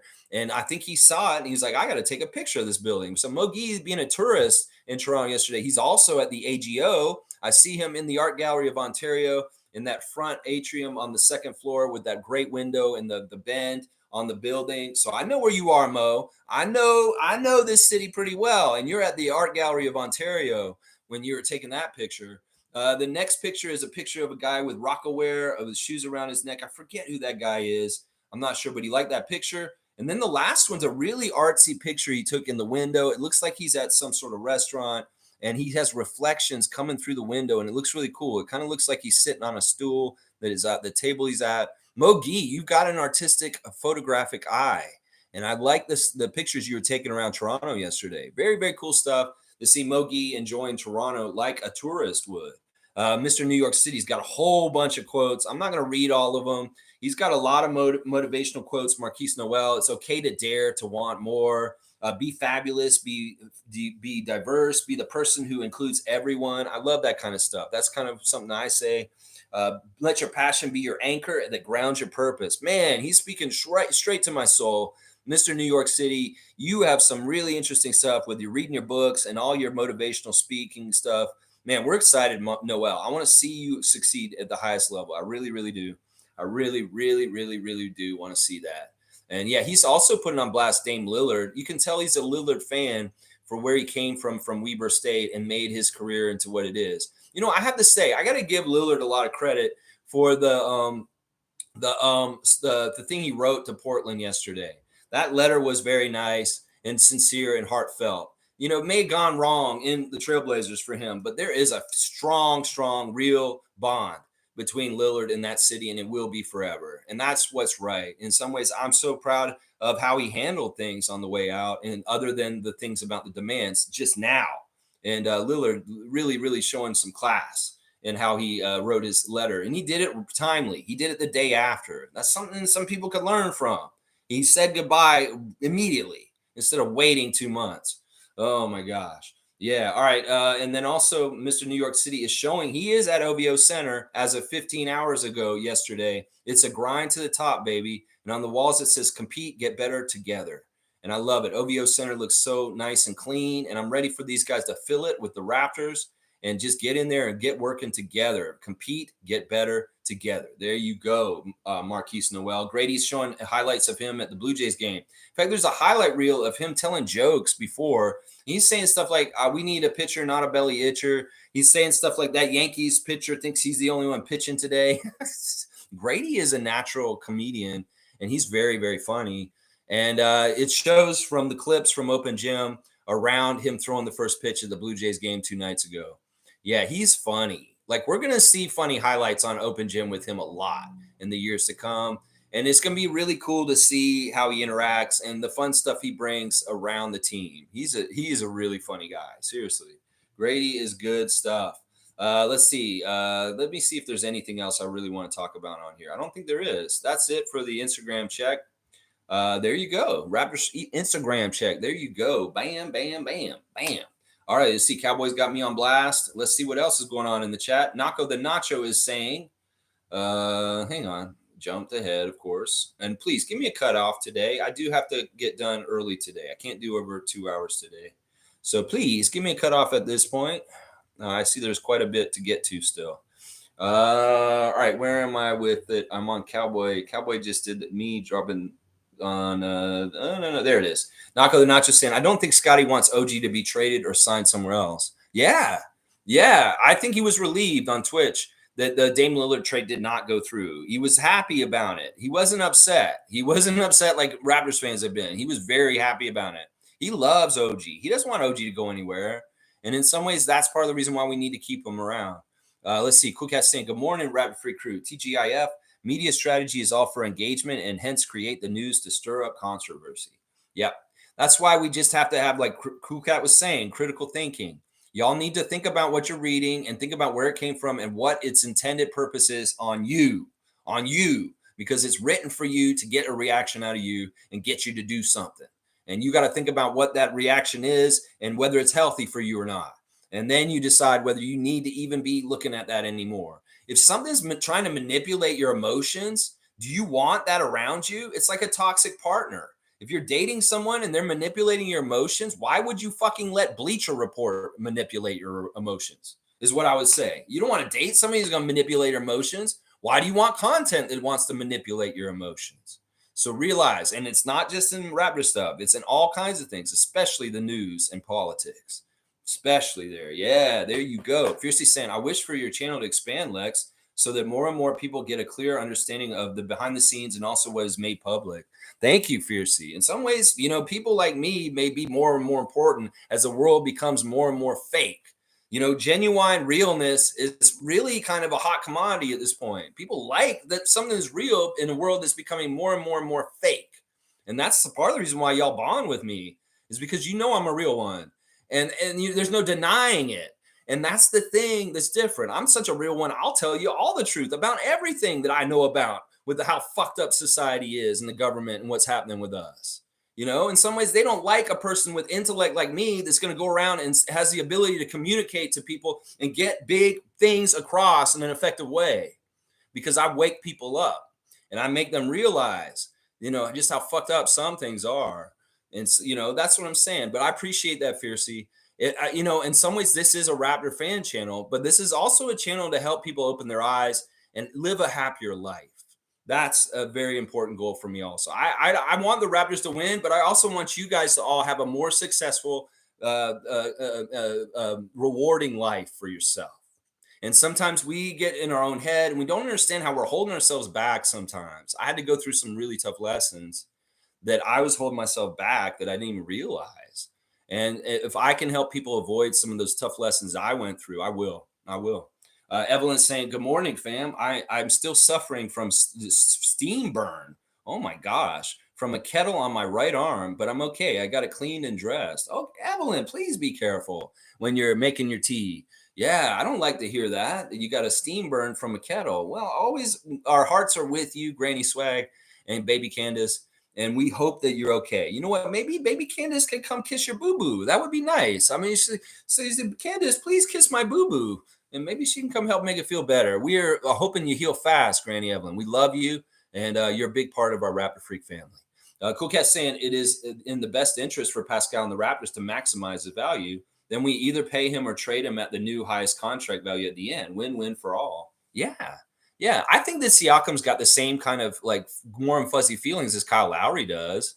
Kyle Lowry traded things a very specific way with Masai and worked with us on his way out. Fred didn't, but Kyle did. And I'll bet you Pascal may be more like Kyle in this instance. So, yeah, I think this is completely accurate. Cool Cat's right. It's in the best interest of Siakam, of course. In a lot of ways, it's in the best interest of the Raptors for him to get the supermax and then have him at that level. Because think about it this way, what she just said. You have a supermax level salary. Well, you can line up your salary with getting a Dame Lillard level of salary player much easier in some ways if you really want to make that lateral move, a Siakam for another guy kind of thing. So there is some flexibility in tying up Siakam on a supermax. It's not going to be a bad contract for him. He's going to be worth every penny. Trust me. He will be worth every penny. Rahul is here. Good to see Rahul, one of our great Raptor freaks. We see every once in a while come in. Thank you for the super chat, Rahul. Raptors will not pay him supermax due to the Rodgers owner. Well, that's another thing. We can speculate about what's holding up these extensions, but I don't think it has anything to do with Rodgers being a tightwad. In some ways, they don't have that much power. They really, really don't. Tannenbaum and Bell can outvote Rodgers on anything. In some ways, that's the thing. If like Bell's agreeing with Larry Tannenbaum, then who gives a fuck what Ted Rogers III thinks? So in some ways, he doesn't really have total control of this. And even if he's trying to be a tightwad and all this kind of stuff, well, he doesn't have total control. And that's part of the reason why he's so pissed off and saying stupid shit like he is. So I'm not worried about Rodgers. I just want MLSC to do it. Top saying, Evelyn, glad you're okay. Yeah, we're glad that Evelyn's okay. Yeah, I don't know how those steam burns can happen. It's like, ooh, you're a little closer than you thought. Shaq Lindsay saying, I agree. These media people, especially our so-called fake Raptors media, like Amateur Hour, calling for Masai to get fired because we didn't put OG in the trade. The reason he didn't was because, and I'm waiting for the rest, but I'll take it just as much as there. I'll read what he has. Shaq Lindsay, I'm going to say this. I agree with you. I don't like any content maker saying we need to fire Messiah. That's a non-starter for me. Seriously, y'all got to realize it's not a coach's job. A GM job is more installed, and they get more time to make mistakes and have time to do stuff. This guy's way more successful than making mistakes, and that's what you want in your GM. If your GM is making a lot of mistakes, then fire him. But our GM is not doing that.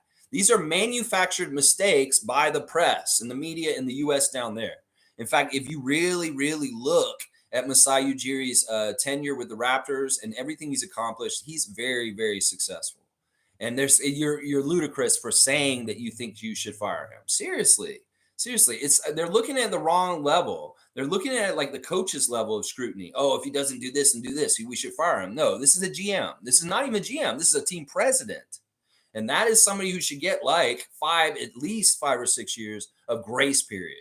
If we're an absolute dumpster fire and he's ruining our team, I will call for him to get fired. He's not untouchable in my world, but he's not anything near what they are trying to characterize him as. And he is one of the best things the Raptors have right now. And that's why the powers that hate the Raptors want him out.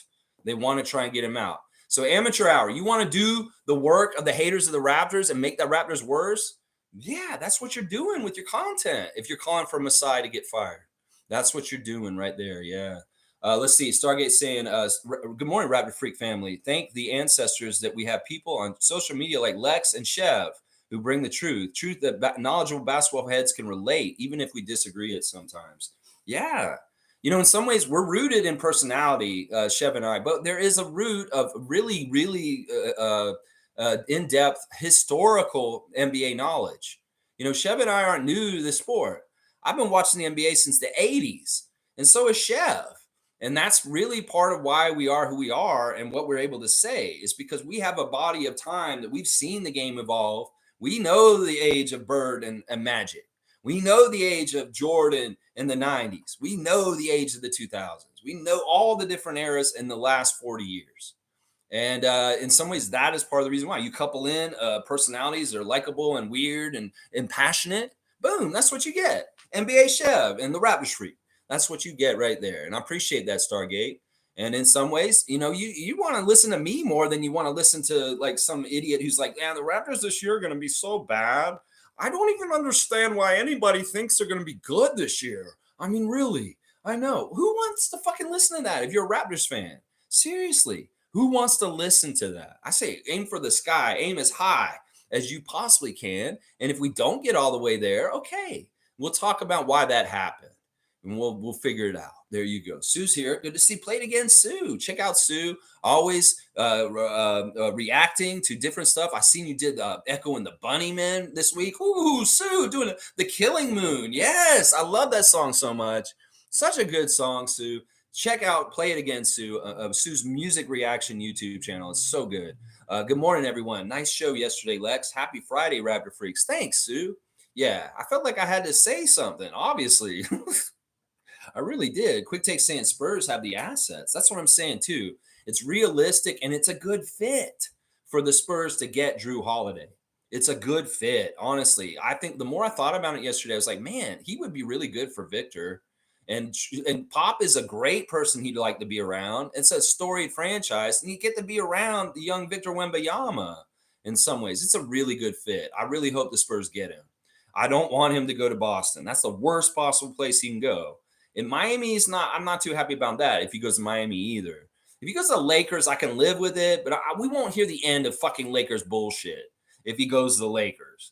We know the Laker Nation's going to get all puffed up and like, we got Jrue Holiday, blah, blah, blah, if they get him. So that's why I'm like, no, we don't want him to go to any of those teams.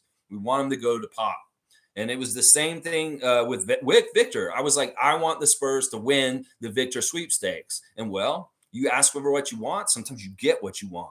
And that's what happened. It's like, I don't want Victor on Houston. I don't want Victor on Detroit. I don't want Victor on any Eastern Conference team.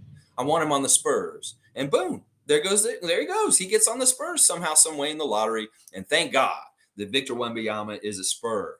Yeah, and I'm going to say the same thing about Jrue Holiday, hopefully in the next couple of days. That's what I want to see. Jrue Holiday to the Spurs.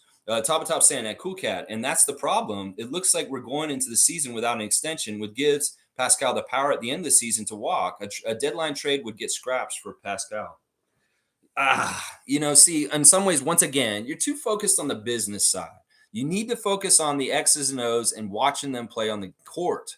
In some ways, let's not let this be a distraction all year. If I hear you chirp up about the extension over and over again, every month, I'm going to be like, what the fuck are you doing, top? Then I'll start thinking about, what is your mission statement? What is your mission statement in all this? I want you to personally think about your mission statement and what you're doing and what you're saying here. Is this worth it or necessary? Are you really that scared for the team because you want them to be okay?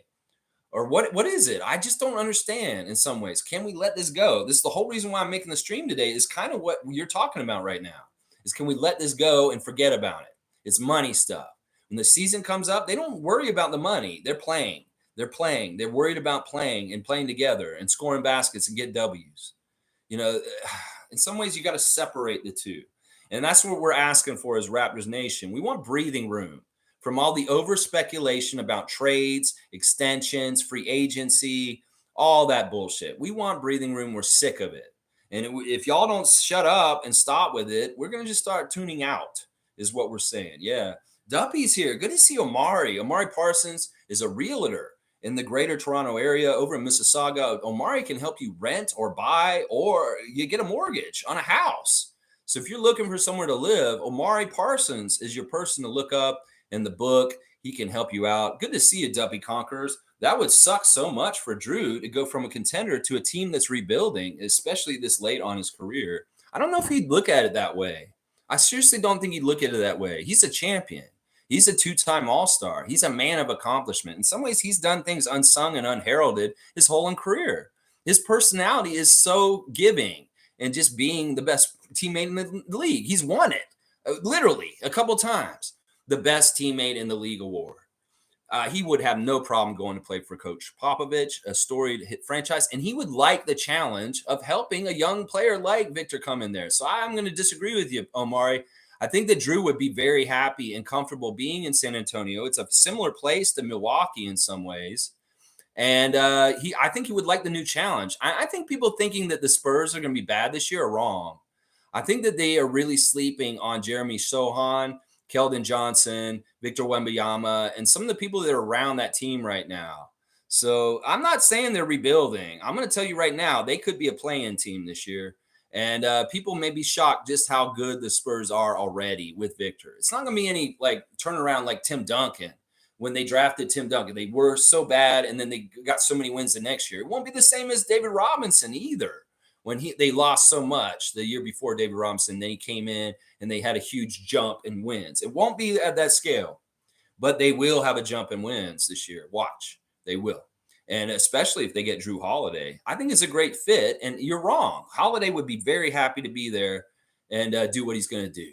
It's not like, in some ways he can't be there and Dame. So it's not like he can be a part of that whole Milwaukee thing anymore. The Bucks made their decision and they've chosen Lillard. He has somewhere to go. Well, in some ways you don't want him to go somewhere that's toxic and not fun for him. Go to somewhere where he's going to be happy, and it'll be the kind of environment that he gets along with his kind of personality.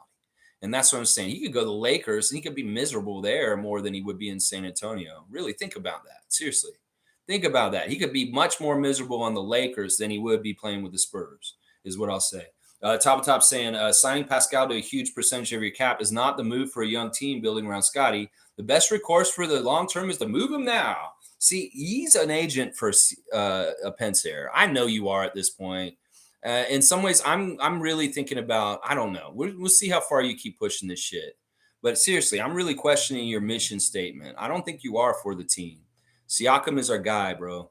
And I don't mind paying him a lot of money. We can pay both of them, and you're wrong. Shaq Lindsay saying he knows OG's commitment to the team. OG is similar to Pascal's love to the city and his connection to the team. Yeah, I won't disagree with that. I think you're probably right. But it is kind of not correct to say that OG has no U.S. ties. That is not correct. He actually lived a lot of his life in the U.S., and that's where his family lived. They lived in Missouri. When his father was still alive, that was where their family was based out of. So he moved from the UK to the US at a certain point. And so we got to be fair and accurate with this. OG has ties to a lot of different places. Let's just put it that way. Cowboys saying, get better, Granny Swag. Also, you should do a Dax review, maybe God's Eyes. I watched that video. I watch all of his videos when they come out. I will watch about 200 videos today. All of the brand new English speaking videos that came out in the entire world. I watch them every Friday and I review them. I really do. I'm a music reviewer. That's one of my jobs. I write articles about music. And that's one of the things that I'm really good at. I know music just like I know basketball. And I really, really, really look at musical theory and that way that the decisions of the artist. And I even look at the whole visual presentation of the videos too. So I see all of Dax's videos. And some of them are hit and miss. I'm not going to say that his videos haven't made my list before. They have. But most of the time they're too, to me, he's a little bit kind of he's trying to do kind of what we're talking about today. Capitalize on your emotions, get you a reaction. He's kind of like one of those kind of guys. He kind of likes to make people get reactions to his stuff. And sometimes it's political.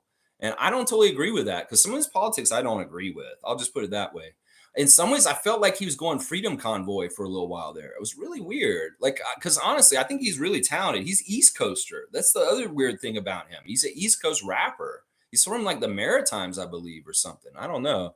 But yeah, I don't really do what Sue does. I only look at the very new stuff, like the absolute new stuff. I'll see a video that came out before it hasn't even come out right now. In a couple hours, I'll go get all my videos and I will literally watch a video that just dropped at 1 p.m. today. Yeah, I'm that current. I'm only watching stuff from this past week. And so I'm very much on top of current music. If you guys want to talk about current music, I'll talk to you about it. But if it's crap, I won't know about it. Because if it's something I'm like, that's just garbage, I won't give it my time. Because there's a lot of stuff. Like I said, I got to watch 200 videos today.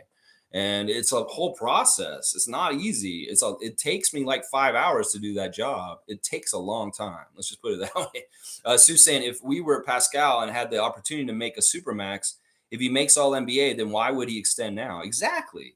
Sue's logic is just come on, can't you guys just figure this out? And some people saying, well, we won't want Pascal to have that power. Top Top's afraid of that. See, once again, Top Top's afraid of Pascal having the power over his own destiny.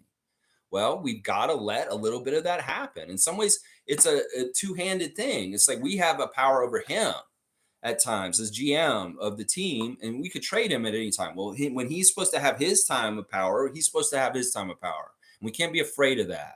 If we've done good business with him and he trusts us and we're in a good place, it should all work out.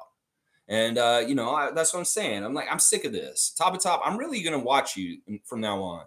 Last year, you really towed the line with Pencer all season, and you're already doing it now. You're saying we need to trade Siakam right now. And that sounds like Pencer shit. I really do think you're a Pencerite, seriously. And I'm going to be watching you. I'm telling you, man. In some ways, just watch. In some ways, some of those opinions, I'm like, dude, you sound like a broken record. And in some ways, I'm not having this. Siakam needs to be traded bullshit. Seriously. If they decide they want to trade him, then I'll be like, okay. But I'm not going to try and push it or force him out like y'all were trying to do to Fred last year. Yeah, you and him, Pencer. Yeah, I know you were winning on that. So I am watching you top to top. I'm serious. And maybe we have differences of opinions. I like you as a person. But honestly, I'm not going to put up with this shit this year. If I see a repeat of bashing of Pascal that is exactly like bashing Fred last year, yeah, I'm going to cut that snake's head off. And I will be merciless. Trust me, I will be. I will not have no mercy. I will be coming and saying, y'all are out. Fuck this shit. I'm not putting up with this shit. I put up with a lot of Fred bashing on this channel last year that I shouldn't have. And this year, I'm not going to put up with Pascal bashing, Masai bashing, most of the other team. I'm even Darko. I'm not going to put up with any Darko bashing to a degree this year either. Because this guy needs to get a chance to learn the job and get going on it. So yeah, there's gonna be certain people I'm gonna protect this year. We ain't gonna be doing that. Fiercey saying some Instagram pages went on a rant on the fumbling the bag and wrote a whole essay on why Siakam should demand to be traded, unfollowed. Yeah, I'm sure Siakam's really upset about the Dame Lillard trade not happening. Noise that is not necessary. Stargate saying, "Oh my God, it's Shaq Lindsay." I bring up that amateur hour sports guy all the time as an example of a channel that just spews adolescent nonsensical prattle. You know, in some ways, I wonder how nonsensical I am sometimes. And I know we do weird stuff. We have our little ins and outs, like this weird guy here. You know, we got we got weird stuff on this channel, and some people say, "What the fuck is going on the Raptorsfreak channel?" But I like to think just the fact that you wrote the word nonsensical prattle in there. There's a certain level of intelligence around this channel, and you would agree. So yeah, I appreciate that, Stargate, and yeah, I don't have time for amateur sports hour or whatever. People were trying to push that on Scotty's Twitch the other day. Why listen to amateur hour, watch amateur hour, and stuff like that. And people were like, "No, NBA Chef," and then some of y'all were like, "Raptors Freak." I was like, "Yes, yes." Cowboys agreeing with Sue. And a quick take saying Allen Houston or Michael Redd. Ooh, that's an interesting old school one. You know what? Just for this one, quick takes, I need a sip because I want to think about this because this is tough. This is a tough one here. I know what this is too. Quick takes wants to test my old school, old head mentality of who I would choose between the two of them. Now, it's not so cut and dry. In some ways, Allen Houston was the better player and had the better career, but he got injured a lot and his career was marred by that. And, you know, I'm going to go with Red. And the reason why I'm going to go with Red is because he gets forgotten. This is kind of guy like Mitch Richmond that absolutely was a badass. And he did so many good things for Milwaukee. And I'm going to go with Michael Redd on this one. It's not that I don't like Allen Houston, but he had injury problems. And in some ways, I don't know. Allen Houston had a weird career.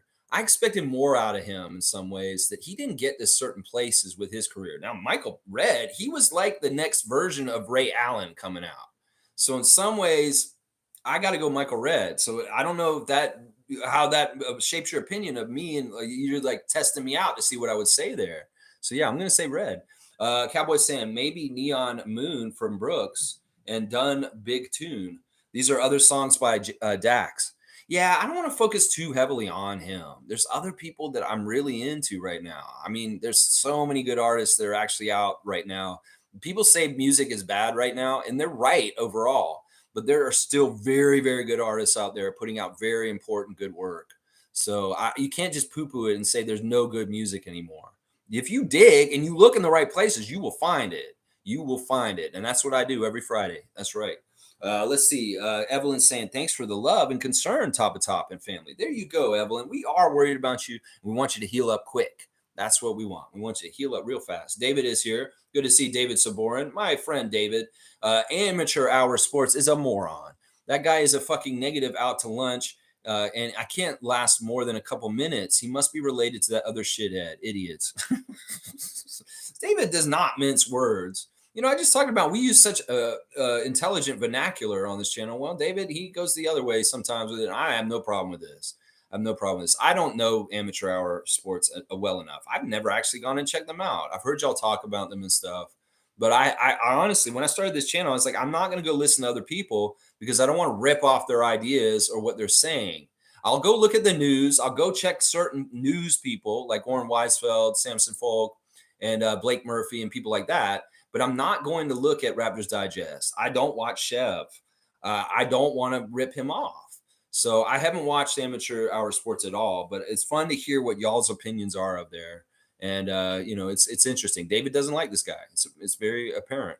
Shaq saying, why not make them play for their max deals? It's an incentive for them to play better and the team to do better.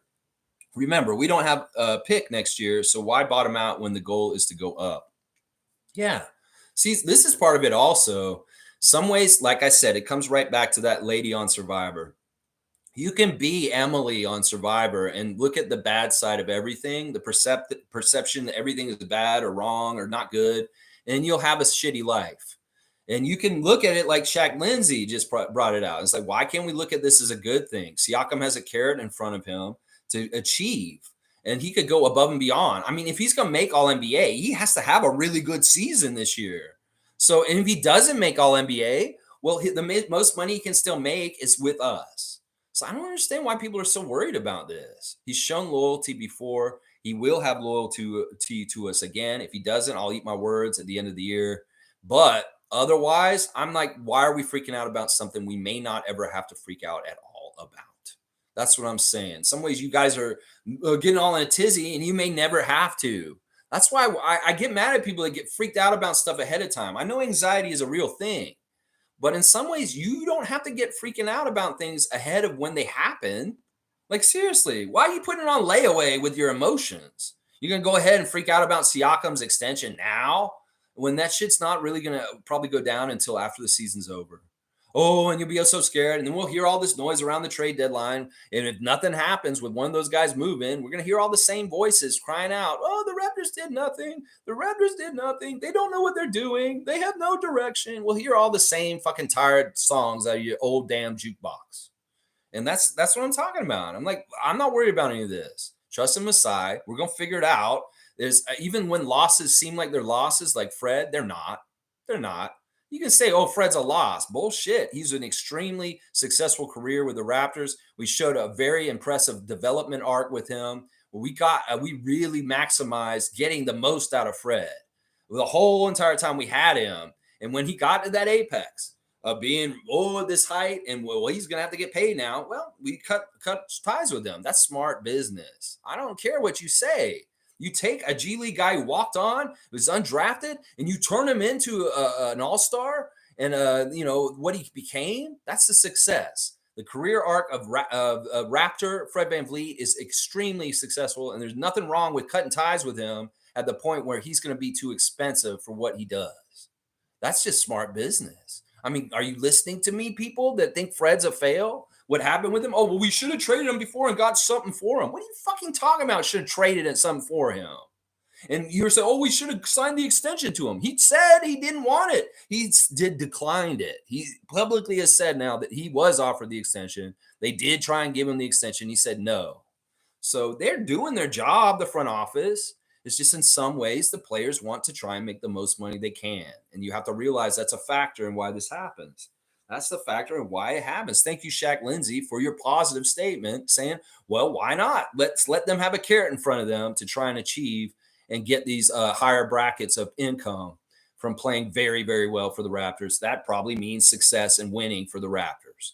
If Siakam makes All NBA this year, that probably means we did really good this year. And that means that he should get paid that, and that's all good stuff for us. If he doesn't, then we don't have to pay him as much. What is to get so upset about? Seriously. Stargate saying Raptors Digest, Amateur Hour Sports, and Pensair all spew adolescent nonsensical prattle and should not be taken seriously at all. Even Luca has now gotten into this. Yeah, Luca Rosano is somebody I really like and respect too. He's watched my channel at times. He's given me a lot of good advice and encouragement. And I appreciate that from Luca. He can be like them too. That's the thing. That's the thing. This is the difference between what I am and they are. In some ways, they're content creators. In some ways, I'm just a passionate fan that does a live stream every morning. I'm not coming and getting up every morning thinking, what will be clickbaity? What could get people engaged? I do a little bit of that, but it really is, I'm just kind of like on top of the current stories, and I just want to talk about them with you guys. I'm not trying to preach the future or say this is what needs to happen or the Raptors are going to be horrible. I'm not trying to do that. I'm allowing the future to develop and happen. And then we'll see how things go. These guys don't want to get ahead of themselves. They want to seem smart by thinking that they're projecting things or predicting things. Well, I can tell you, I'll predict things too. And you can go look at my track record and old streams that are in this archive. And you can see a lot of the stuff I've said has come true in all kinds of different ways in different places. Yeah, you can ask people to watch this channel for a long time. Holy shit, Lex was right again. Holy shit, Lex was right again. There's a lot of that going on this channel. So trust me, you want to prognosticate, you want to say all this stuff, we'll make better prognostications. And maybe you get what you want. Like Gary Trent might opt in on his contract. Well, boom, that's what happened. I was right. A year ago when people were saying, oh, Fred and Gary, they're both extensions. We got to get them extended. Well, what if one of them actually opts in? And boom, I was right. Gary opted in. And like, holy crap, everybody's heads exploded. Something positive and something that they didn't think would happen. Why would he do that? Why wouldn't he try and get more money? Oh my gosh, it's crazy. Cowboys saying can't wait to beat David in fantasy. Oh man, it's gonna be fun. Y'all don't miss that draft. Seriously, mark your calendar for Sunday, 9:30 on this channel. We're gonna be drafting. It's gonna be so much fun. Do some mock drafts and seriously kind of get the beats of where players are getting drafted in the whole thing. Now we have 20 teams. So it's going to be really crazy to see how long it takes to get around to win. So be very, very smart about how you draft. Very, very smart if you can. And Omari Parsons might be trying to get LeBron and Giannis on his team again. That was crazy. He had both of them on his team. I was like, oh my gosh, how did you get Giannis and LeBron? It's crazy. Fiercely saying, I hear you, Lex. Silence is golden. But when it's ridiculous, sometimes we can't help but comment. I'm doing a much better job at excluding myself from reacting to foolery, baby steps. You'll have just more peaceful serenity in your life, Fiercely Salsera. Just because we see an injustice or see something there, if it's really egregious, sure, go in there if you want to. But otherwise, it's not worth it sometimes. You just let it pass and don't even engage. I did that like 5 times before I got on my stream. I saw a couple things that triggered me to want to type something and engage with someone. And I was thinking about it. It's like, do I really want to get in an argument about this right now? Is this worth it? No, it's not. I'm going to move on with my life. So seriously, when you get that impulse to do something like that, think about it first before you even go there, because you can save yourself a whole bunch of grief. This isn't worth it, talking about this. Why am I doing this? Shaq Lindsay saying Jrue would be nice in the Raptors uniform. Jrue, yeah, you're laughing about that. I think he would be great in a Raptors uniform. I just don't think it's a good fit. And it just doesn't have the pieces that are right to do this and this to do that. I mean, it'd be weird if all of a sudden we turned around and traded OG for Jrue Holiday right before the season. It doesn't make sense. Think about it. OG is the player we need, the defender. And in some ways, we don't need Jrue Holiday as a point guard. We got point guards. We're good. Some people saying, oh, we need a point guard. That's bullshit. We've got point guards. In fact, we may have problems trying to figure out who our point guard is going to be this season. And Jrue Holiday coming in and being around all of a sudden doesn't help clarify that situation. Trust me. So in some ways, Drew's not a good fit with the Raptors with the current build right now. If we hadn't gotten Dennis this summer, I would say Jrue would be good to come here in a trade. But we got Dennis now. We got Dennis. We don't need Jrue right now. And that's part of the reason why we shouldn't be in the Jrue sweepstakes. We really shouldn't. David's saying, Cowboy, just make sure you actually take your bench players off the bench this year. They need to be playing to get points. Look at this. He's giving advice. David's such a badass. He's going to help him try and compete against him instead of like, he's like, oh, this is true, though. Y'all need to be active managers. Get your players in and play them. Don't waste not playing guys. It don't matter in this head-to-head. Trust me. David is very on top of things. He's going to maximize how many points he can get every week. So if you're playing David, you better make sure your lineup's set up every single day that week, because he's going to be making sure for sure. Oh, yeah, he will be. And he's not only going to be making sure his lineup's all filled up, he's going to be making switches and moving guys in from the waiver wire. He's going to be trying to get more points than you by the end of the week. Head-to-head, points league, Raptorsfreak, NBA fantasy this year. It's going to be so much fun. I've never done a league in this point scoring format. It's going to be a lot of fun, y'all. I'm excited about it a lot. Oh, my gosh. David's also saying, I think Walker Kessler got 500 blocks while playing on your bench. See, look, he's in some ways, Bradley, that's what he's saying. He's like, he saw you had Walker Kessler last year and you didn't use him. So you got to be active. You know, even if you can't do it all the time, maybe give your son the access to your account. Maybe they can help run your team while you're out doing Tada business. You know, you could get somebody to help you and do it to stay on top of it just in case you're forgetting sometimes.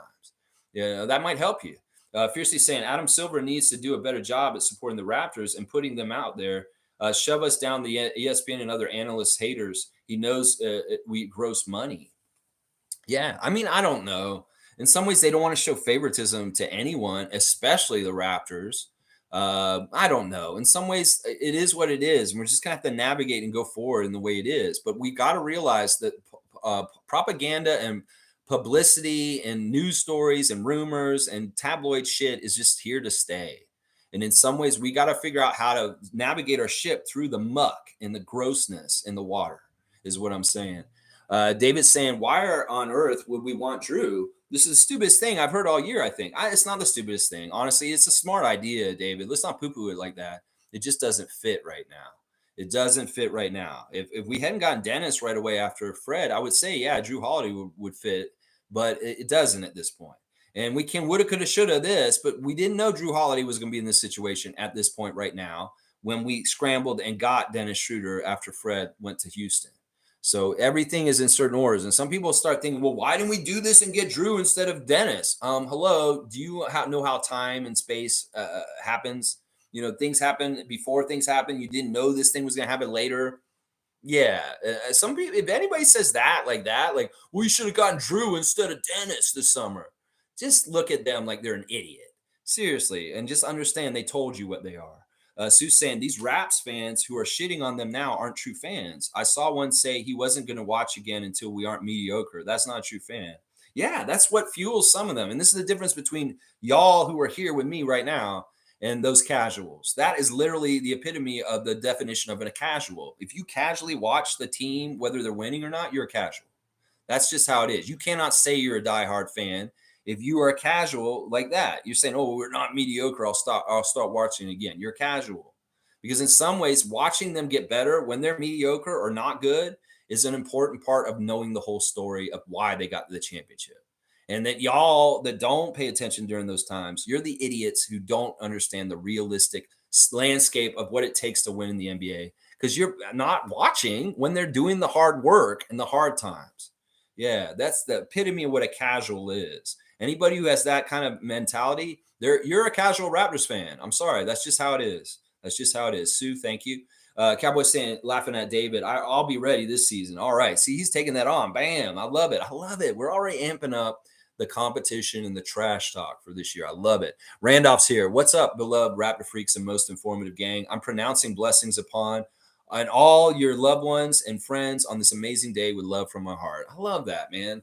So much love to all the Phillips family. So much love to all the families of all the Raptor freaks and everybody present and watching right now. I'm so happy my parents successfully made it back to their home in the States, safely on the road yesterday. And yes, blessings to your loved ones and blessing to my loved ones. I love y'all and I miss y'all already.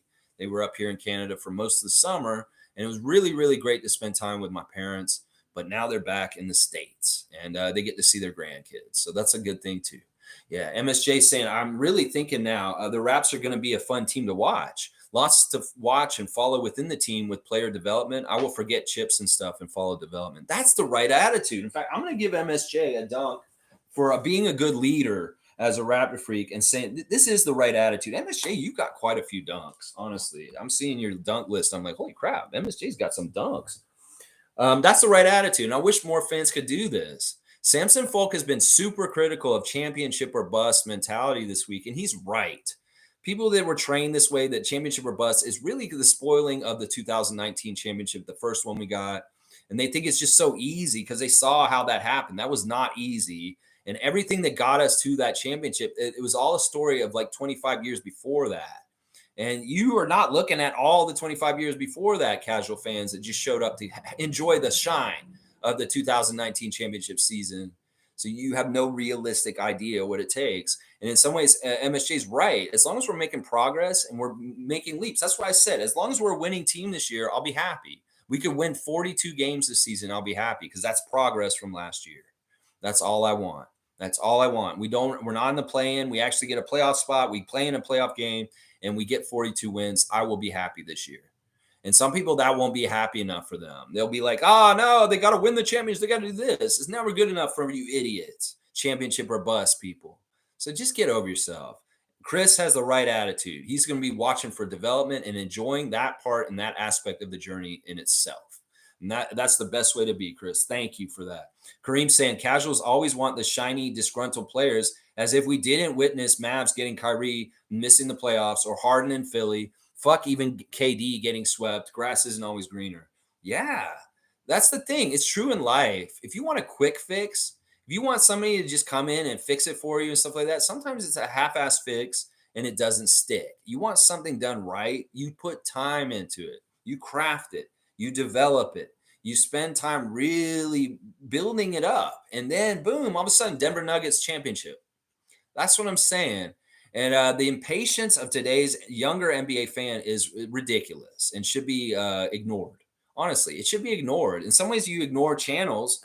Well, you should ignore fans also with their comments and their stupid perceptions when they are immature and they have no idea what development over time matters for an NBA team. And that really is. There's a verses there. It's like, I want to win now, man. Wah, wah. No, you need to develop Scotty, and you need to develop a core around him, young man. Yeah, I don't condone hitting children, but yeah, I felt like doing that right then. Let's see. Kareem's also saying, I think Giannis wanted help, not a superstar. If Bucks don't win a chip, or fall short of getting the Eastern Conference Finals, Giannis will still opt out. Long story short, Giannis is a Raptor next year. See, Kareem's forecasting some good stuff for us. I ain't going to disagree with this. I saw this. That was my first gut reaction when that deal went through. Is that, this doesn't mean Giannis is going to stay a Buck and Giannis Bucks fans can breathe easy. They have to be successful this year. In fact, if they don't go well this year, if they're worse than they were last year with Budenholzer and Jrue Holiday, with Adrian Griffin and Damian Lillard, Giannis is going to be like, this is not going in the right direction.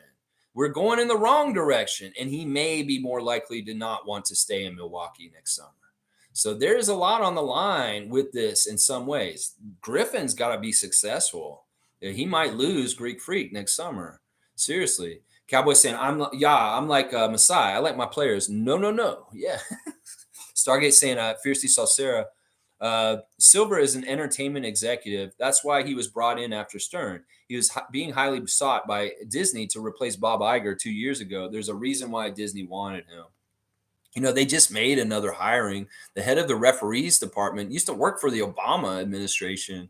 He's a communications guy who worked for Google. I don't understand this. These corporate CEO types like Adam Silver and these different people that come in and take these jobs, sometimes they're not the right people for these jobs.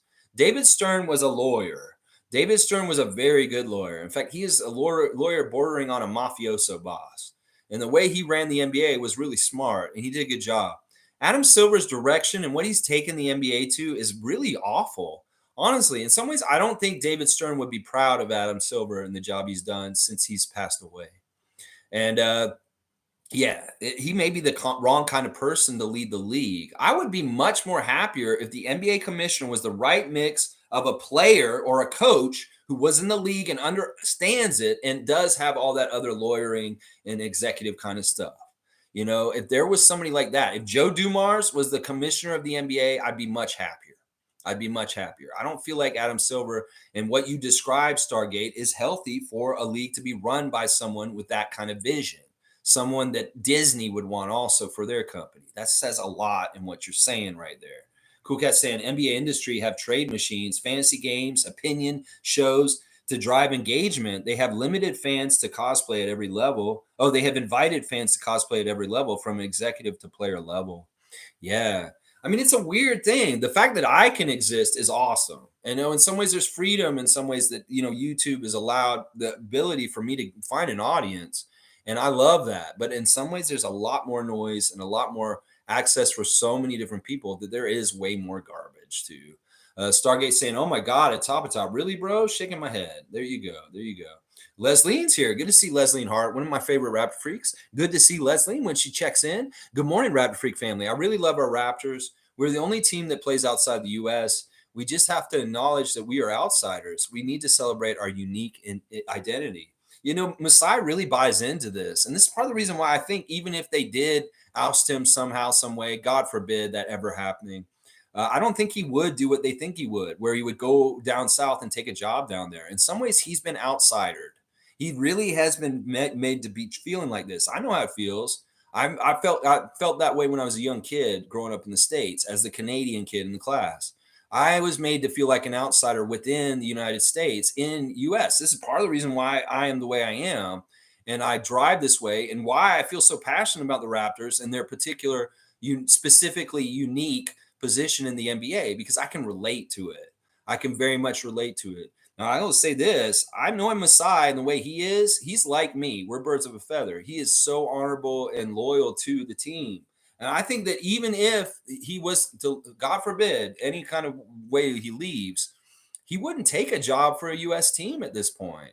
I think he's on a new level of where he operates. And it would be a step down. And politics and humanitarian work And, things like the African Basketball League, he has way more potential to expand and do greater things than to go and run another NBA team other than us. So, yeah, I think that he's that kind of way. He's that loyal, and he's been made an outsider so much. It may be harder for him to go to the States and take a job down there in the future if that kind of situation ever happens or something like that. Partly because of that mindset. Thank you, Leslie, for being here. Cowboy saying the perfect song for the fake thumbnail Raptors content is Dak's Joker. Yeah, that's a good video. I like that one. That was one of the ones I kind of liked that he did, where he does like the Joker makeup. Yeah, that was a really good video. They just talk shit, Raptors champions 2024 and beyond. Thank Masai. Let's go. Yeah, that was one of his videos I actually really liked. I don't remember if it made the list, but his content in that one was pretty good. I like that one. Saborn's Bam. Chris Childs here. Good morning, fellow Raps fans. Peace to Chris Childs, great Raptor. We love you, Chris. Hope you're having a great day wherever you are right now. Kareem saying OG wanted the ball in his hand more. I think Darko will highlight his skills as a 3-and-D more than Nurse did. Then OG will truly understand his significance in the new Raptor system and sign back. There you go. Let's not put, I love that we're prognosticating positive outcomes and good things happening instead of just kind of putting the doomsday scenarios out there all the time. That's what I'm saying. You really want to go in that ditch, top of top, you go in that ditch. I want to go down the middle of the road, like Kareem Thomas is telling me right here. I want to keep going down the middle of the road, staying on the road and not going in the ditch. And that's what Kareem is giving me right here. And that's what I like. MSJ saying, if Fred has an all-star year, I will eat my Raptorsfreak shirt. My bet is Dennis runs a better team and lets Scotty learn the point. People can't see that if Barnes' point guard idea works, it's Magic 2.0. They don't want to look at it. The mainstream NBA does not want to realize Scotty Barnes' potential. That's why they leave him off lists for the top 25 players up and coming. That's why they don't put any shine on him, because in some ways, that's why they say he's 6'8". They want to make him seem smaller than he is, literally. And he's larger than they want to believe. They want the perception to be that he's not this and this. He's not like Franz. He's not like Cade. They're full of shit. He may be the best rookie in that class, and he's going to come and let them know. And at some point, it's going to be undeniable. They won't be able to say the things they say about Scott or ignore him. At some point, it will be undeniable, and they will have to kowtow and treat him the way he deserves. At some point he will. And in some ways, that's what I want him to be motivated by, the slights and the ignoring of him. I want him to go get that attention by accomplishment and being such a badass on the court. And I could see that happening. I could very much see that happening. If Fred is an all-star this year, I'll eat my shirt too. I will too. He's not going to be an all-star this year. You know Fred's not going to be an all-star this year. And that's why we'll make these bets about eating our shirts.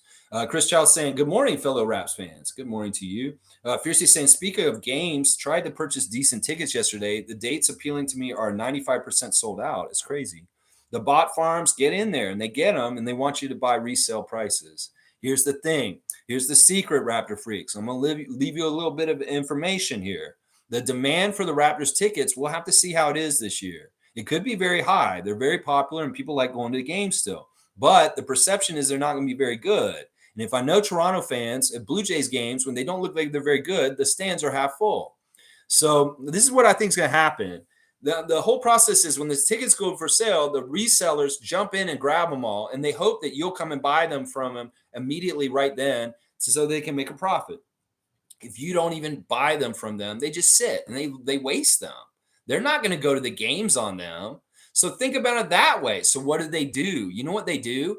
They try and sell their tickets back to the ticket office. So I would tell every single Raptor freak, check if there's a game you want to go to this year, check the day of the game, check that morning, and see how many of those idiots had to resell their tickets back to the ticket office because they couldn't sell all their tickets.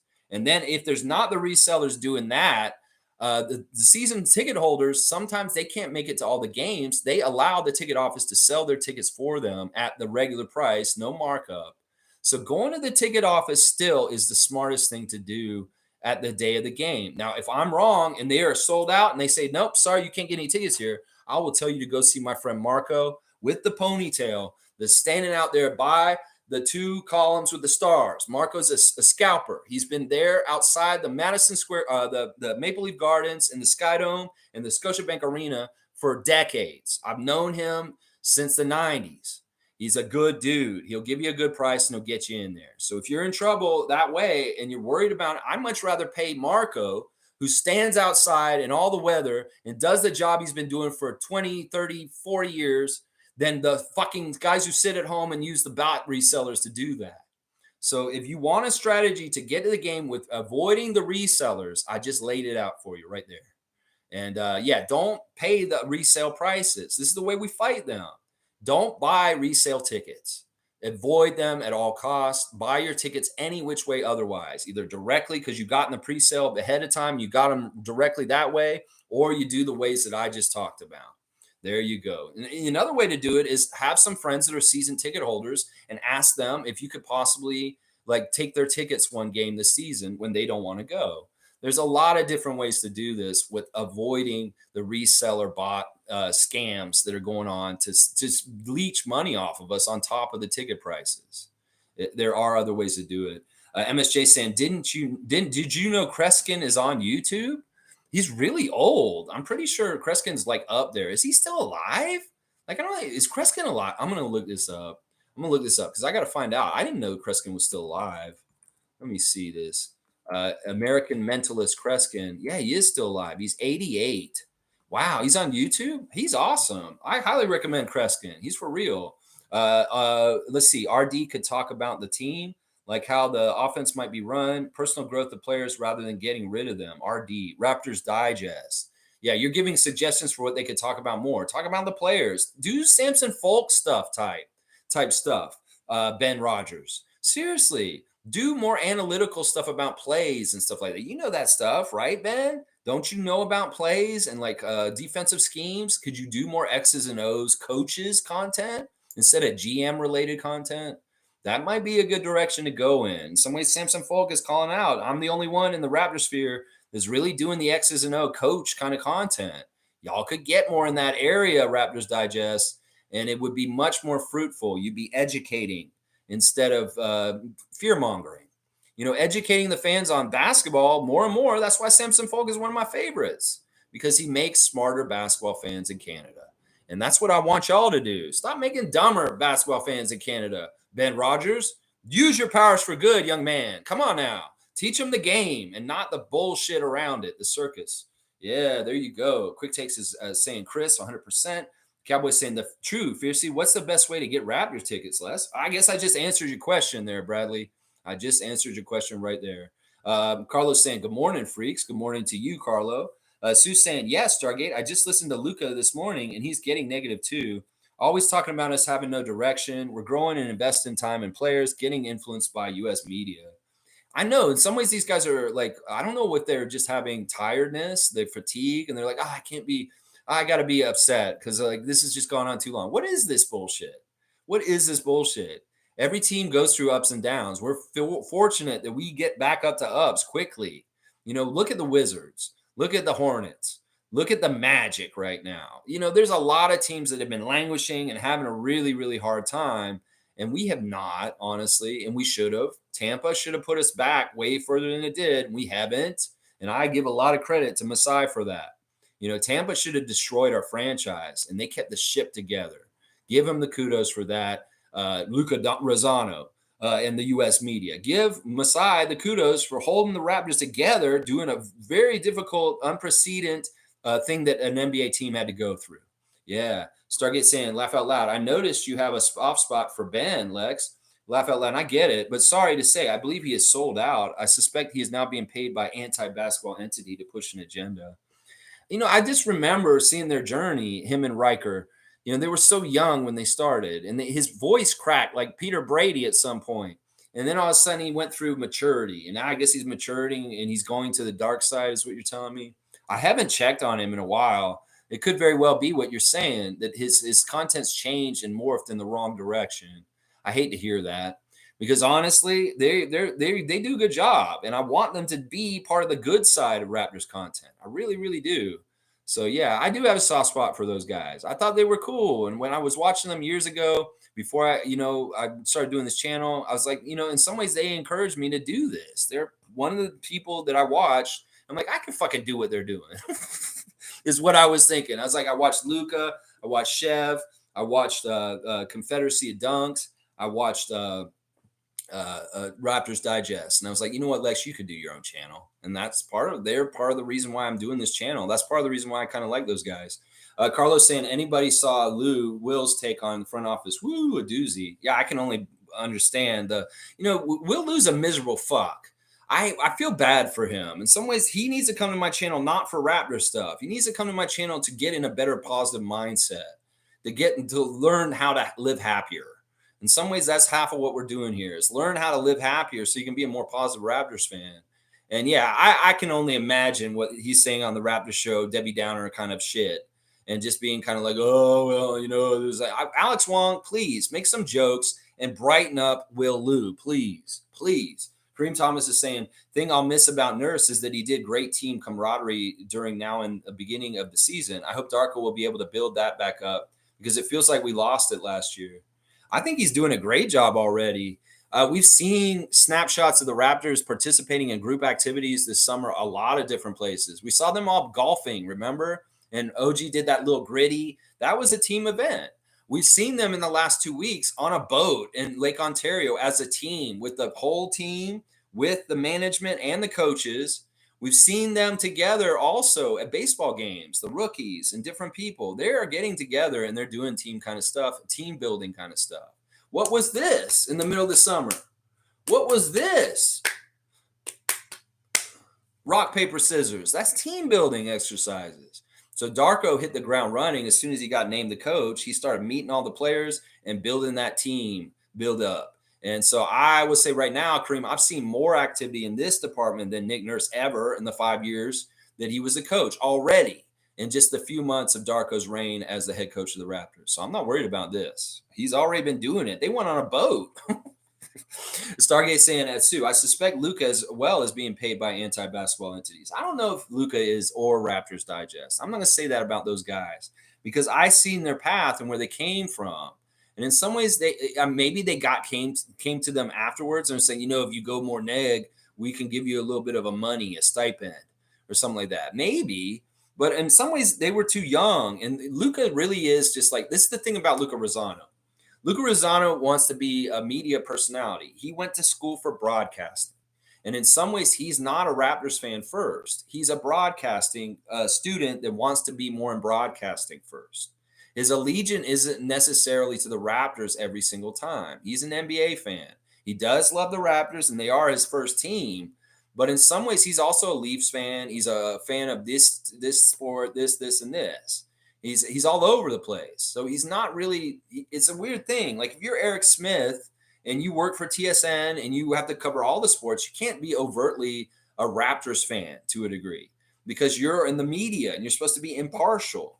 Well, Luka is kind of on that track. He's always thought of himself as being a broadcaster because he went to school for it. And he's done broadcasting. He's had levels of success getting in broadcasting. So in some ways, his approach is from a broadcaster's mindset of being neutral. And that's the difference also with him than me. I'm fucking completely biased and totally for the Raptors. And I don't give a shit about the other teams. I'll talk them all down and I'll be completely unfair to them. Because I'm the counterbalance that does the opposite of what most people are doing. That's what it is right there. So, yeah, Luka's a good dude, though. I don't really think that he's doing it like that way. I think it's, once again, these guys are immature. They're younger, and they don't have as much wisdom and maturity and old. Like, you know what? We don't need to be freaking out about this. That was silly that I was freaking about that. In some ways, they need some time to get older and wiser. And maybe Ben Rogers and Luka Rosano will understand a little bit better. Yeah. David's saying Mercules, the best Canadian artist by far. Mercules. I don't know if I've seen him too much, but I'll be on the lookout for him, David. Leslie's saying we need to have self-confidence as Canada. We don't need to fit in with the cool kids. There you go. I like that, Leslie. We got to be unapologetically ourselves. And if they hate us because we're Canadians, so be it. We'll wear it and we'll go and we'll kick their ass in a Canadian tuxedo of denim on denim. That's right. That's what we'll do. That's what we'll do. We're proud to be Canadian, and we will be Canadian in the American League, the American NBA, and do our best. That's what we're going to do. Yeah, David's saying we are the cool kids. We are the cool kids. Yeah, who's not cool? Who doesn't have a beaver puppet? Come on. Kareem saying, I think Ron Harper Jr. doesn't fit on this team. He hasn't found his niche yet. All I've seen from him was basically a catch and shoot. We should send him to the school of pop and watch from a distance. This is an interesting idea. I don't know. In some ways, he's small potatoes and he's just a development project. We don't have too much concerns in certain ways. If he gets better and he makes a leap all of a sudden, then it makes us look good.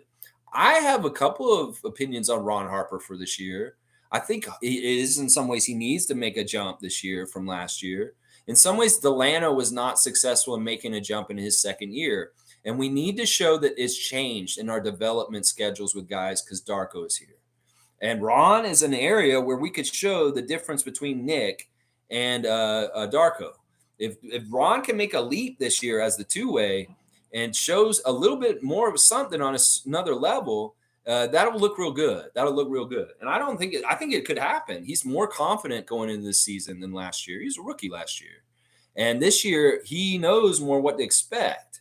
So I think Ron might be a pleasant surprise as far as a fill-in glue guy that he's going to do great things on the 905 for sure. But he might get a little bit more time on the regular Raptors this year. We don't know how Darko looks at him and sees maybe he can utilize him on the main roster. So we'll have to see. It's wide open for Ron. I want him to be a case of showing the difference between Nick and Darko as far as he's going in his second year. He makes a leap more than Delano did. After an amazing summer, after his rookie year, he still didn't make a leap in his second year. And that's the fault of Nick Nurse. So let's see the difference in Darko's development with Ron Harper Jr. is what I'm saying right there. Yeah. Cool Cat saying, for those that want to fire Masai, the grass is not greener on the other side. Most will be in tears when other NBA teams chase after him. Leave our executives and players alone. Enjoy the game. There you go. Boom, boom, boom. Cool Cat's getting a double dunk on that one. That is the main point of what I have been trying to say for the last 2 days. And Cool Cat has summarized it in a very beautiful way. Right there. Right there. The grass, listen, we fired Nick Nurse this summer. We don't know if the grass is greener with Darko yet. It's still very unsure and uncertain. In some ways, that is a position you get away with some uncertainty and unsurety, but it's still not fun. You want that position locked down, the head coach, that you believe in them. Just imagine how even more a direction and worried about what's going on with the team is if we don't have a capable person running like Masai Ujiri. If we get somebody who's an unknown, who's unproven, and they have to prove themselves all over again, just imagine how much of a dumpster fire with all the way we're talking about with the social media and stuff like that right now, if we're in that position at that point. Seriously, people understand that she's exactly right. The grass will not be greener on the other side if you try and oust Masai. That's what I'm going to say right now. There you go. David's saying, yes, Fred lied to us several times last year. He's two-faced. Happy he's gone. Blackhawk saying, Team Masai, Bobby, and Lex. That's right. Which side are you going to be on? You're going to be on the Raptor hater side, or are you going to be on the side with the Raptors, with Masai Ujiri, Darko Rajakovic, Bobby Webster, Scotty Barnes, Pascal Siakam, OG Anunoby, and Lex, and Monique Lawrence, and Tom Duke, and Isaac Campbell, and Blackhawk. That's right. Whose side are you on? You want to be on the side of the confusion and the bullshit and the unnecessary angst and sadness over shit that hasn't happened or wasn't going to happen anyway? You go ahead, idiots. Have your unnecessary suffering. Meanwhile, we're going to root our team on with confidence and love and be ready for blessings and good things to come down upon them. That's what we'll do instead. How about that? Wayne's saying, Raptor Freaks, what the Raptors front office has created has never been done before. How many times have the league said, like, Raptors don't trade as much, Raptors don't do this or that? That's part of the war that they're fighting. The NBA media down south tries to say all this stuff. Masai's stingy. Oh, Masai could have made this deal, but he didn't. And then the Raptors fans buy into it and they get mad at Masai. You know, in some ways, there's parallels to the mudslinging and smear campaign of Masai Ujiri to Justin Trudeau, to Joe Biden, to Donald Trump. I'll say it on both sides. There are people out there that are actively trying to take down people politically or publicly in the media. And Masai is getting the same kind of treatment that Justin Trudeau gets from certain media groups here in Canada that very much have a vendetta to try and oust him. So I'm telling you, that's the perfect example right there. Trudeau gets mudslinged and dragged through the mud all kinds of different ways. And some of y'all may say it's deserved, But the same techniques that are used to mudsling against Trudeau are the same ones that are being employed against Masai Ujiri right now. And if you're able to see the truth of that, then you can understand how maybe some of y'all are being manipulated to be mad at Masai. Yeah, yeah, there you go. Tom Duke saying, we the North got the very best from them. Who cares about Fred or Nick? That's right. We made them. These guys are nothing without Toronto. Motherfucking Nick Nurse is a nobody without Toronto. Fred VanVleet is a nobody without Toronto. And they know that. They know that deep down inside. That's right. They know that. They know that. Yeah. Cowboys saying the Raptors players need to watch Lex and the Raptor freaks to know there are real ones out there. I'm just saying in the future, Scotty or some player buying Lex and Mo us tickets to the game one day. I don't need that from them, and I don't want that from them. If they watch me sometimes, that's great. I mean, I'm pretty sure Scotty's probably watched me a little bit, just because he probably had to investigate what the fuck is this Raptor freak guy? What is he all about? I don't know. I wonder sometimes just how much people are aware of me around the Raptors. It is what it is. Oh, there may be a time where they come and talk to me and they're like, Lex, we need your help. And I would definitely help the Raptors in any kind of way I can to help keep the ship sailing towards more and more championships. That's what I want. I want the ship to continue to sail and to be strong. And if they ask me to do stuff for them, I would do it. If Masai Ujiri asked me tomorrow to do something for them, I would do it in a heartbeat. Anything I can do to help the Raptors, I would. Yeah. Sue saying, on a positive note, I did see a lot of people defending Masai today and saying we didn't need Dame and saying we need to grow and be patient and get there. So your message might be getting out there, Lex. Yeah, Sue, that's the thing. I mean, seriously, I'm not the originator of this. I think it's just common sense. And it could be very well that a lot of people are coming to common sense realizations and mature realizations about the Dame Lillard thing this week and other stuff around it.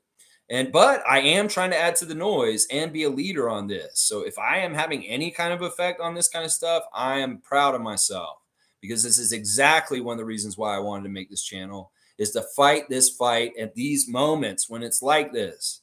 Very much so. There you go. Thank you, Sue. I appreciate that. And I appreciate the people that are echoing things that I'm saying on here in other places. You're helping. You are helping. Continue to do that, please. Blackhawk saying, only issue I had with Nick is reluctance to develop the bench. I wish Nick well, but it's Darko's time. Yeah, yeah. And this could be one of the biggest differences between these guys. There's a new hope around the players. In some ways, some of them may have more opportunities than they've ever had before, partly because Nick's gone now. You know, you got to think maybe Chris and Precious and Gary are like, okay, Malachi, same thing. You know, young guy like Christian's going to be like, we'll have to see how Darko uses me. It's going to be very fun and interesting. And like MSJ said earlier, no expectations. Let's just see how things develop and enjoy the ride. That's right. Kareem saying, I wish all the best for Fred, because if things go sour, Houston will publicly hang him due to his money being collected. It's not going to be pretty. He's not going to have a huge fan base in Houston at the end of this. Watch. In some ways, I can see the future here. He's overpaid. And they're going to look at how much he gets paid and what he's doing on the court, and they're going to be really mad that they have him at some point. In some ways, Fred won't care. He'll insulate himself from the public, and he'll just collect his money. He'll show up and be a pro and do what he does. But that fan base is going to turn on him. They don't have any allegiance to him like we do. And we saw how much our fan base turned on him last year for the way he was playing. I don't think he's going to change how he plays between last year and this year. In fact, in some ways, he may go down a little bit more because he's not going to be the focal point there.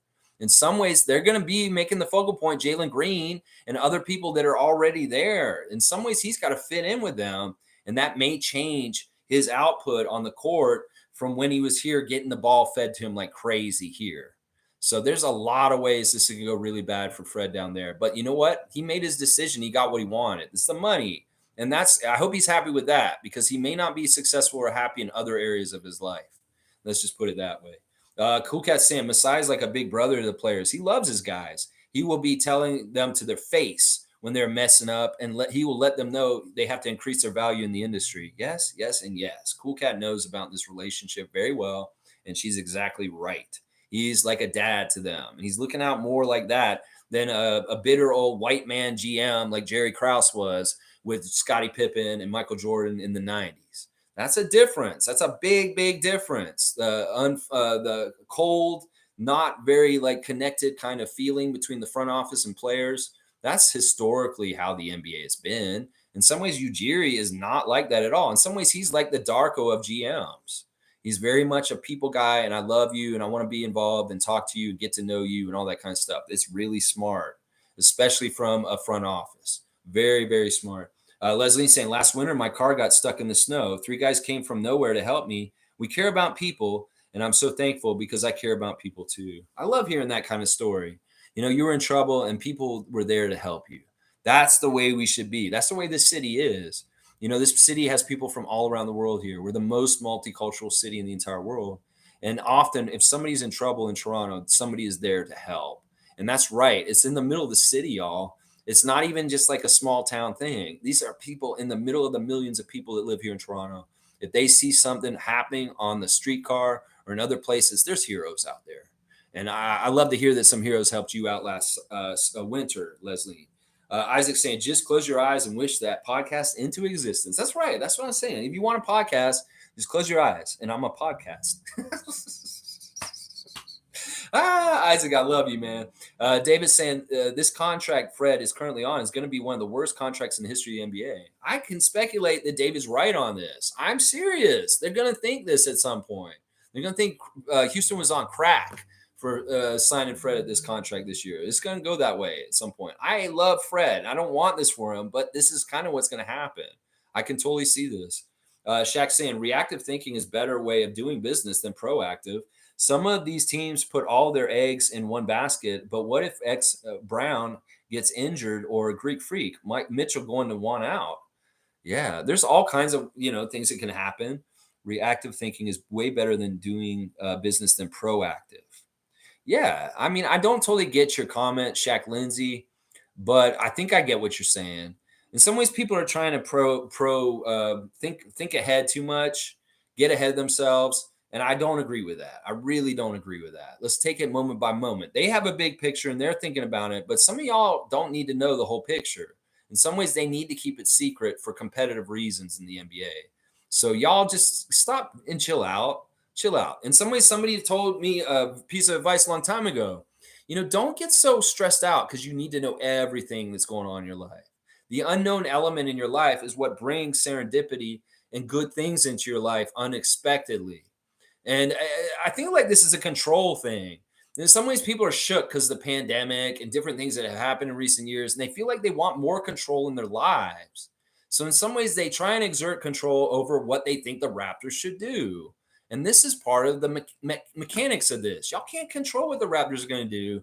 And if you're trying to set them up for what you think they should logically do in the next couple moves, and they don't do it and you get upset about it, that's your own ego and your own stupidity projecting ahead and thinking this is what they should do. Because honestly, once again, we have no realistic idea the real job of an NBA front office and exactly what the unique Canadian team in that American league has to deal with specifically, uniquely themselves is what I'll say right there. Yeah. Yeah. Leslie's saying, I'm a tradesperson. Family, encourage your kids to learn how to do something that AI can't do because some of those white collar jobs will not exist in a few years. That's a great piece of advice by Leslie. And you know what? She's exactly right. If you can do things with your hands, you're safer than somebody who can do something with this in some ways. Because in some ways, they're going to still need the hands to do those jobs no matter what. And AI may be coming to replace some stuff. Leslie, great advice. I appreciate you. Let's see. Infamous is saying, all right, I'm going to finish up too. I meant 2.5. She's going to be here soon, actually. She's going to be here very, very soon. So I really do need to cut off for sure. I see Kareem tried to give it to me. I appreciate that. All right, where am I? Infamous. Not that one. Next Infamous. Nope, not that one. I got to keep going. Holy crap, y'all. I may have to be very quickly because Adriana's coming to see me today and I want to have time with her. Okay, here we are. We're right here. Infamous is saying Lillard also wrote a great song for Portland. Yeah, that farewell song is very good. Yeah, I'll have to watch the video later today. I have not watched it yet. I will watch it later, though. Tom saying, big bag of zip it for everyone. Pierce is saying, got it, Stargate. You're right. In reference to Adam Silver, Tom Duke's got us on parade. Paul B saying everything's going to work out the way it's meant to work out. No Dame now might mean something better later. That's right. That's a big word of wisdom in life. Sometimes things go the way they're supposed to because something else was supposed to be bigger for you. And that's something that people need to realize. Cool Cat saying fans don't realize that Pascal understands his role. He's currently the best player, so he also knows the pros and cons. He also knows Scotty's the future, and he mentors him for the role on and off the court. There you go. Cool Cat painting the best picture possible, and I think this is accurate.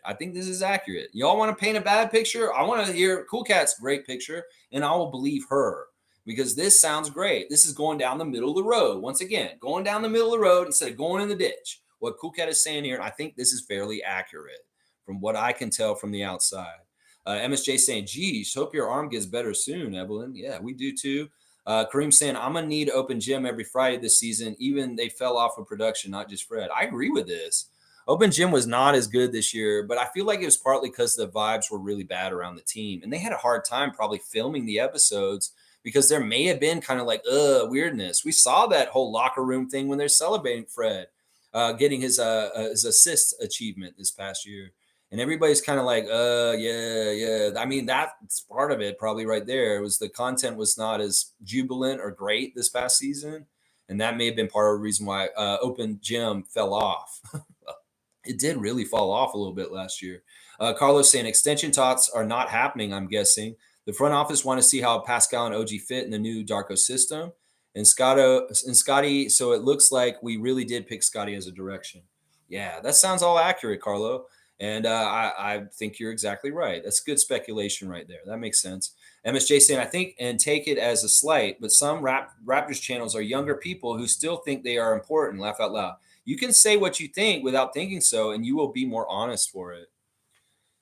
Ego is a big obstacle for every single person in their life to overcome. And some youngsters just haven't had the battles with ego that they need to have to become a more well-rounded person. I had to do the same thing. If I was their age and I was doing this channel, I'd probably sound like them. I had to go through all kinds of tough learning lessons in life to be where I'm at this point. So Ben Rogers, Luca Rosano, the rest of all y'all, Oren Weisfeld, they're younger.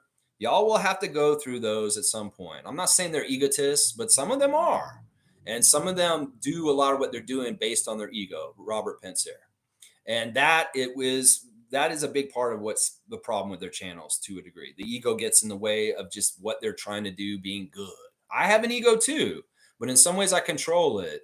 And it's not the forefront important thing about it. I don't care about how I look. I make a fool of myself every day.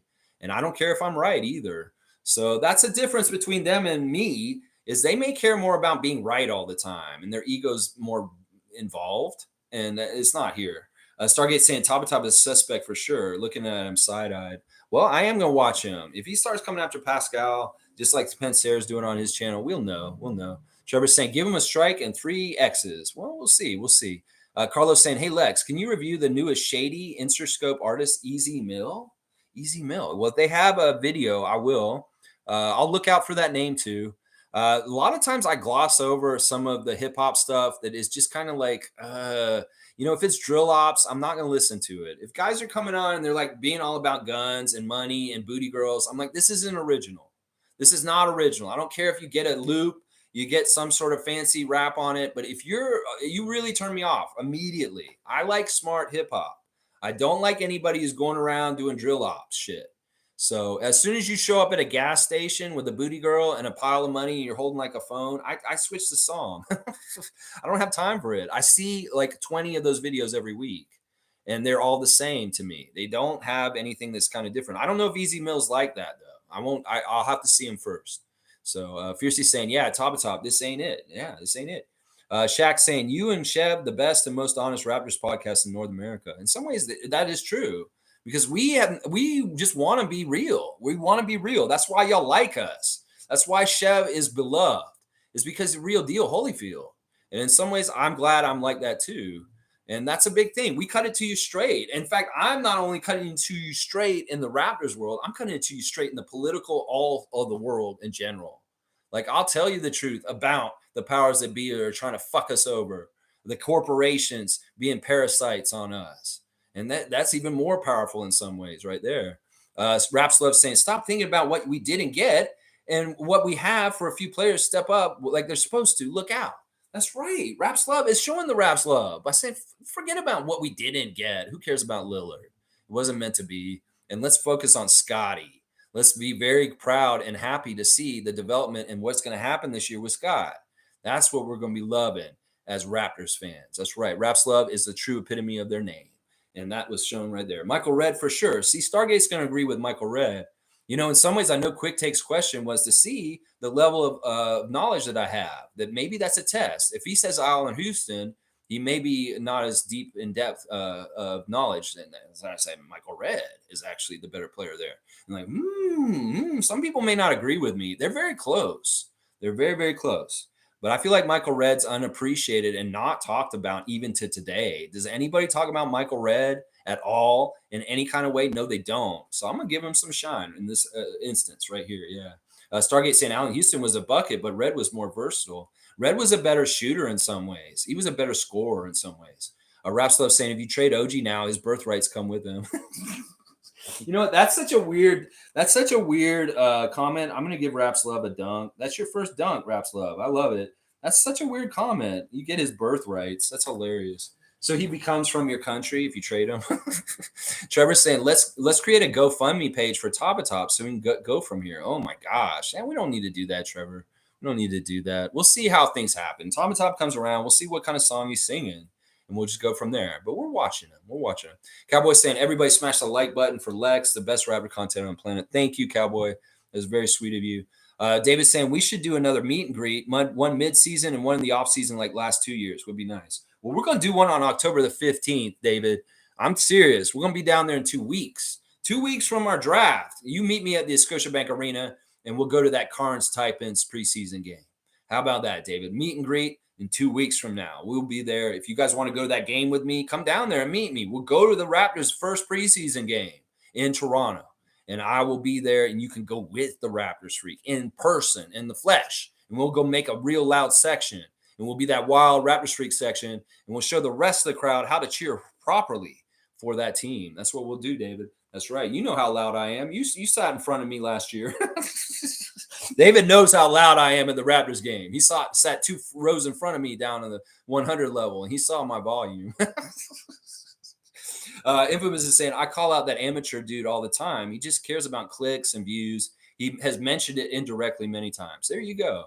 You know, you can really understand what these people are all about. Now, see, some of them do ad revenue. They want to do ad revenue. I'm doing ads too, but the only ads I'm doing are like Tada and Omari and Kenrick. And people that are on this channel that have their own gigs that I want to promote and push for them, they're not paying me money to do this. They show me support by being here and talking and being a part of the community. So I feel like giving back. I'll make it known what Bradley's doing with Tada, what Omari does as a realtor.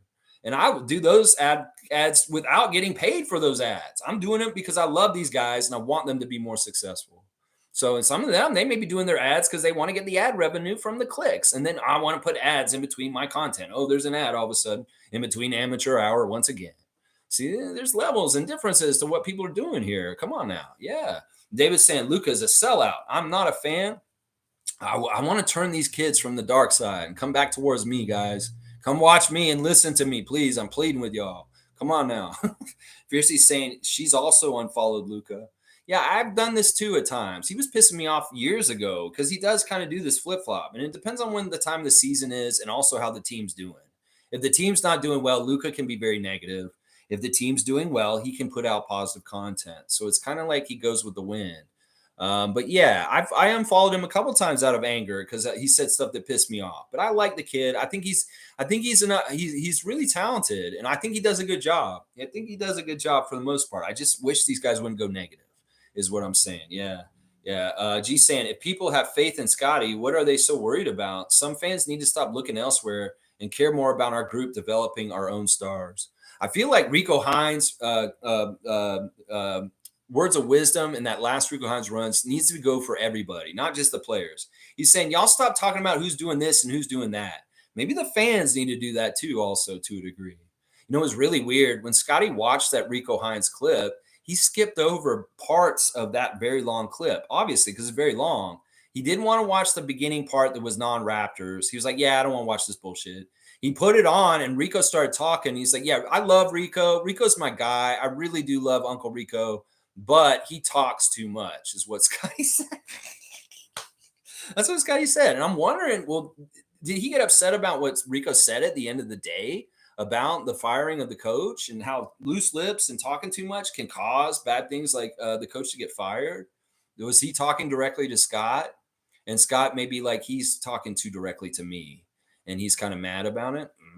I don't know. I'm just saying it was weird when Scott rewatched the Rico Hines runs. That was one of the things. He skipped around a lot. He very much wanted to watch the clips when he was on the court or the Raptors were on the court, and that was it. He didn't want to listen to Rico talking. He didn't want to watch the Sixers or any of the other players that were there doing anything. DeAnthony Melton, he could give a shit. He just wanted to watch the Raptors highlights. It was awesome. So yeah, let's see. Raps Love saying I hate amateur hour. Yeah, you want another dunk? There you go. Raps Love is getting 2 dunks today. There you go. It's just like that, just like that. All right, let me see what else we got going. Infamous saying I called him out one day by saying I see why your channel is called amateur. Infamous, you want a dunk? All right, let's give you a dunk too. Here, Infamous is getting a dunk. That's pretty good. I like that. G saying in other news, Josh Primo is being suspended 4 games for his detrimental conduct. I think this shows a team is signing him. Oh, this is interesting. Yeah, there probably is interest in him, and they're going to give him a 4-game suspension for what he did, but he's going to be coming back to the league. This is good news for him. So there is a redemption for him to maybe get his NBA career back. That's interesting news, G. Thanks for breaking it here. Seymour saying sliding in late 9:14 Mountain Time. Let's go TGIF Raptor Freaks and Freakettes. You go Sheriff Seymour Pape holding it down for Mountain Time for us in Calgary. Hope you're having a great Friday so far and have a great weekend, man. Randolph saying Lex, you have the power in your hands. Read the comments first before silently. And if it is in violation of your rules, just don't give them a voice. The aggravation and stress is not worth it. I hear you. I hear you. You know, I don't get aggravated about the stuff in here. In some ways, I get more aggravated on Twitter and in other places because a lot of you guys are really with me and we're like-minded as being positive fans for the team. So, but there are people who come in here and they will say some stuff. And if that happens here, I'll go off. And I know some of y'all enjoy that. So it's just part of the aspect, the danger. Every morning I kind of click, is this the one where I want to keep it in-house? I actually make this decision now. On my topics, I say, all right, is this a topic where I want to kind of keep it positive, like a share the love club? All right, no non-subscribers can comment on my chat. Well, some days I check it where anybody can come in here and chat without being a subscriber. And that's kind of me on those days inviting possible people to come in and talk shit so that we have a little more entertainment. But on certain days, I don't mark that when it's more like I want to keep things positive. So there is a little bit of me channeling outside people in here on certain days and daring them to come in. But I agree with you, Randolph. In general, if you're on Twitter or anywhere like Reddit, that's crazy. Don't go to Reddit. Read the stuff and you don't need to like acknowledge them or even engage with them. It's your choice. It may be a waste of your time. Seymour saying any word on Harden if he's getting moved. I want the worst for our rivals. Fuck the Celtics, fuck the Knicks, fuck the Nets, because Masai said it. And fuck the Sixers. You know what? It could be a really weird thing where Jrue Holiday does go to the Sixers and gets traded somehow, some way, and Harden is on the Trailblazers all of a sudden. It doesn't totally go with their youth movement they're trying to build in Portland, but that is a trade I've heard about. And the Sixers may be very interested in getting Jrue Holiday. That's not a place I want him to be on. That's definitely not an outcome I want to happen. So we don't want to see him in the Atlantic Division on any of our opponents, Jrue Holiday. We do not. We do not. Yeah. Chris Childs saying an extended season is good for me. There you go, Chris Childs. That's right. I want to see postseason play for the Raptors. Seymour saying, big up to Chris Childs, Raptors vet. You know, unsung, unheralded, Raptors legend, honestly. So people don't realize Chris Childs is a legend in our team in some ways because of what he did in the playoffs. You know, we don't. This is part of why I want to do this channel is we have a culture that's rich with history. And Chris Childs is an important Raptor in the history of the Raptors for his contributions in our first ever playoff series win. And I love Chris Childs for it. But he's a Raptor, a former Raptor that people overlook or forget about. And the whole shuffle of things, Damon Stoudemire, Kyle Lowry, Muggsy Bogues, they remember all these old point guards for us, but they don't remember Chris. And Chris was very important. In some ways, it was around the same time when Alvin was so important with us too. Chris was kind of another point guard that was very important in those playoff runs. And we appreciate you, Chris Childs. Seymour saying big ups. That's right. Jan's here. Good morning. Let's talk Raptors. All right, Jan. Good to see you, man. It's been a little bit. I always love to see Raptor Freak Jan here.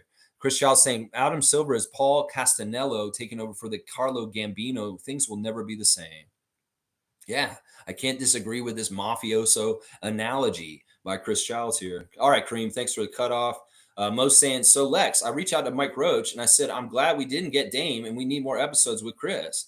Good job, Mo. And set him straight. Like to ask him, why do you not understand what the Raptors are doing? You talk to Chris Boucher all the time. Just ask Chris. Seriously, Mike Roach posting something like he's like all in angst. He's like, I don't know what to tell y'all guys at this point. I have no idea what the Raptors are doing at this point. Mike's all upset and stuff. I'm like, Mike Roach, what the fuck is wrong with you, dude? Calm down. Whoa, bro. You're acting like this is like life or death situation. It's like, I just don't know what's happening. Why didn't we get Lillard? Is kind of what he's saying. For OG, he's saying this too in it. He's saying like OG Anunoby was the thing that held us up on this. I'm like, fuck you. That's Chris's friend, OG. Like, what are you going to do when you show up for Hustle Play podcast? And Mike Roach, you show up and you come in the room and Chris is like, why did you say that about OG on your social media? He's my friend. I want him to be on this team. What are you trying to do, Mike Roach? Like, seriously, get with Mike Roach and Amit Man, Chris Boucher, and set these dudes straight. They're real idiots right now. And I know you work with them on your podcast. So, yeah, you need to set your staff straight. Mike Roach is being out of pocket, and so is Amit Man.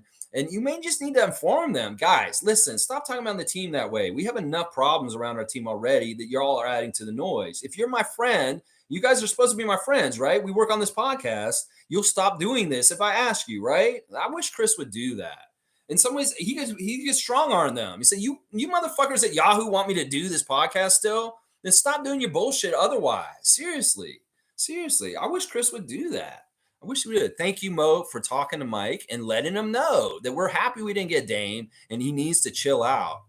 Fiercely saying, thanks for the tip, Lex. It may be tricky for me as I have to plan a hotel as well, being out of town. Well, I'm going to tell you this right now. Fiercely Salsera, if you make the effort and the investment of a hotel and coming from Ottawa to Toronto to come to a Raptors game, I will make sure personally that you get into that door for that game that you're going to. There will be no way that you do not get inside that Scotiabank Arena if you make the effort to come to the city. I personally will make sure you get in that door.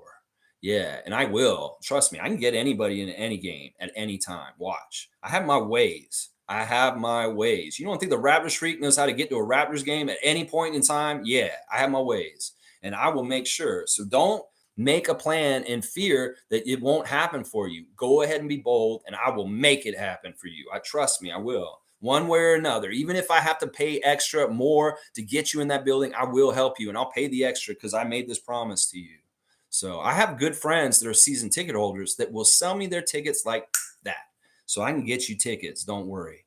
Quick Take saying, Lex, the plug, 100%. Thank you. Thank you, Quick Takes. I appreciate it. Blackhawk saying negative podcasters are making it easy for me to unsubscribe when they come Raptors front office. That when they come from Raptors front office, Neil is clicking that unsubscribe, and I applaud you for it, sir. David saying Riker from Raptors Digest is what made that channel good. He's not around anymore, really. Yeah, Riker was one of the better parts of it, and it is too bad they're not a partnership, and there's the two of them. In some ways, their dynamic was part of the fun that they would go back and forth with each other. And if it's just Ben Rogers, well, then it's almost like me.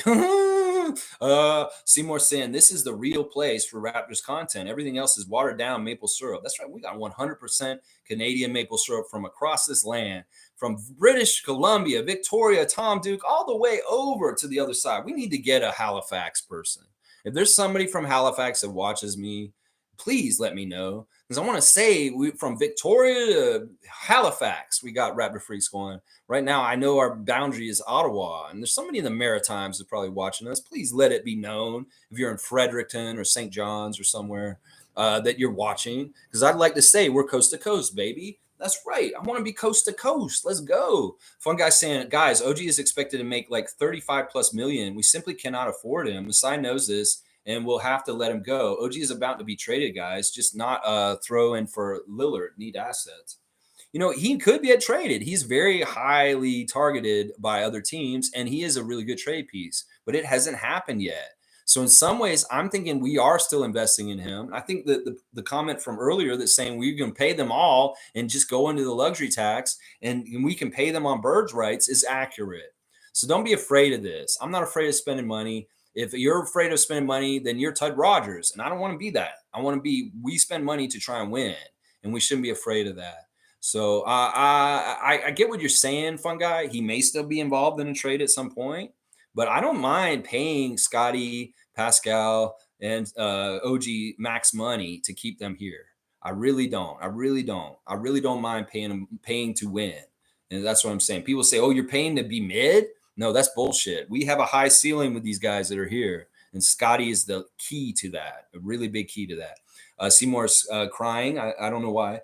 Cool Cat saying U.S. media wants Scotty in the U.S., so by ignoring him, they hope it makes him want to return to the U.S. That is a part of the ploy right there. That is exactly right. G saying with the new CBA and broadcasting deals, caps are going up a lot. They can definitely afford OG. New CBA allows multiple supermax and rookie max deals. Caps have 2 supermax and are able to pay Mobley. There you go. If the Cavaliers can do Mitchell and who's their other supermax? I don't even fucking remember. I don't even care.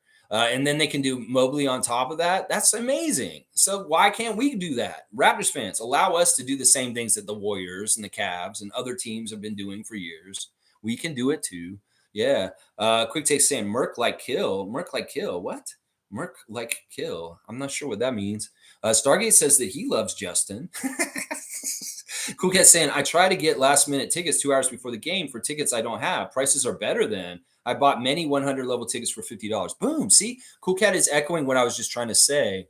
This is the truth. They get desperate near the beginning of the game. All these people that are holding tickets are like, well, we need to just sell them for something. Boom. All of a sudden, you get seats in the 100 level for $50. See, Cool Cat is an expert at this. She's been doing this for a couple of years, and she goes to a lot of games. So her technique is exactly within what I was trying to talk about earlier. So yeah, we can help y'all get in the building. Trust me. I know that building really well. I was there when they opened it. I was there when they opened it. I was in the staff working at the Air Canada Center when they opened that building, when they built it brand new in 1999. That's right. I was on that staff. I was in that building. I know all the secret passages. You can ask Sue. I taught Sue some stuff about that building when we went to the preseason game against Chicago last year. Yeah, I'll teach you guys about that building. I know where the secret passages are. I know where all the passages underneath the arena go because I've been through all of them as employees. I know where the secret like hot stove room is. I know where all the offices are for the players and the coaches and different people. Yeah, I know where that stuff is. I've been in that building. I know where everything is because I worked there and I had employee access and I went all over the place as the Mr. Sub guy. That's right. That's what I was doing. Making Mr. Sub. All right, let's see. Fiercely saying, expecting a leap from Ron and Malachi. I hope so. I want to see both those guys have success. Shirkan saying, good morning, Raptorsfreak family. So glad the Raps didn't go all out for Dame. That whole thing is such a mess. Dame Giannis is going to be a good combo, but our long guys can take care of it on defense for sure. I think the Bucks got worse defensively. They may have got better with 2 superstars, but I think they got worse defensively, and that's going to be interesting. Chris Childs is saying you can't fire Masai. I agree with this. I really do. Seymour saying Koloko and McDaniels will improve. That's another person that could make a leap this year out of nowhere, and nobody knows who he is. He's coming from nowhere. McDaniels could be very, very interesting for the Raptors this year. Fiercely saying, agreed at Cool Cat. If Masai leaves, he will get an offer within a few days, if not the day after. That's the whole part of it. Washington's pissed because they tried so hard to get Masai, and they cannot get him dislodged from us. So Washington media, New York media are all about it. The Knicks probably want him too. So that's what I'm saying. The media sources down there want to dislodge him from Toronto so they can hope that he comes and runs their franchise in their city. It's really a big part of what's happening right now. Stargate saying at Seymour, in my opinion, there are 2 players that are key to the bench being a success this year. These are the 2 players, Koloko and McDaniels. Yeah, I can see that. Those 2 guys may be a key part of our bench being deep. Is hopefully these guys are huge contributions. Randolph saying via Blake Murphy, the Raptors have waived Kevin O'Banner. Okay, breaking news from Randolph Phillips. Thank you for this. Daryl Morsell has been added to the squad. The Raptors announced Friday. So basically doing a switch. They took the Exhibit 10 off of David O'Banner. I guess he didn't work out. He was at Rico Runs. He's been in Toronto running. He was in that clip with Dylan Brooks and Chris Boucher when they were running in Toronto in that gym and that run. I feel bad for Kevin O'Banner, but I knew he was a long shot anyway. Now, this is interesting. They're signaling that they're bringing in Morsel from the 905 to be in training camp in his spot in the 21. So we have to adjust accordingly. David O'Banner has been waived, and now Daryl Morsel gets his spot on the 21-man training camp roster. Very interesting. You know, Daryl did very good at Rico Hines runs. He was very good at Summer League also. So I see why they made this move. In some ways, Morsel is showing stuff, and he's been with our team for a while now. I think this is like going in his third year in our organization. He was on the 905 for 2 years already. So it's kind of cool to see a path for Daryl Morsel opening up from within. Sad for Kevin O'Banner, but hey, this is the breaks. It's the business, bro. Infamous is saying the team has a great mixture of young and old. Otto, Thad, Grady, Scotty. We'll be good. Yeah, I think we'll be good too. Monique's giving me that cutoff very strictly. I like that. W Stream Lex, keep at it always. Good times, good times. We all need to rant sometimes. Right. I applaud you big time. Go Raptors. Mo, I want to be the voice for us. For I know what your heart is. I know how you feel about this team, and I'm the same. Listen, if you don't line up with Monique Lawrence on how you feel about Raptors issues, you're not a real one. You aren't a real fan of the team that wants the best for them like Mo does. There's no denying that Mo Lawrence loves the Raptors, and she's a super fan, and she is the person, she's a leader amongst our fan group. And if you're not really on the same page with her, you're probably not a good Raptors fan, is what I'm going to say right now. So go follow Mo, superfan Mo, and listen to her. And if you're not jiving with her, maybe you need to like analyze what you're thinking. Seriously. Stargate saying, I'm a fun guy equals top of top. Fun guy's a different guy. Fun guy's been here longer. Fun guy's original. He's been one of my top, like he's been the original guy since like I like to call it like my first 20 subscribers. Well, Fun Guy is one of them. He's my big dude in Mississauga. And we don't always line up. We've disagreed many times over the past 2 years, but we keep it real and we know he loves the Raptors, and that's what matters. I'm not worried about Fun Guy. He does have a little pessimism in. I will agree, and we haven't totally agreed. And there's been times where it was kind of like, ugh. But overall, Fun Guy's my guy. That's what it is. Fun Guy saying, does anyone know when media day is? I think it's next week. I'm pretty sure it'll be like next Wednesday or Tuesday. Don't worry. We'll be covering it here. You know I will. I'll go in depth on everything that's said at media day. And who knows? Maybe I'll even do like, I'm thinking about doing like for members only live reactions during the media days. Like you can watch me, but you have to be like not even a subscriber. You have to be a member of the channel. And this may be members only content, the live reaction while I'm watching it for the first time. I'm thinking about doing that for media day this year. And if you guys are interested in that as members of the channel, I will do it. Fun Guy, you're a member of the channel right now, so you'd have access to that. And I think admins and mods would too, Seymour. So yeah, Seymour saying Fred will be fine. Nobody shows up to watch Rockets games anyway. Seymour. All right, you get a dunk. You get a dunk for that one. That's pretty good. I like that. All right, let's see. Hang on.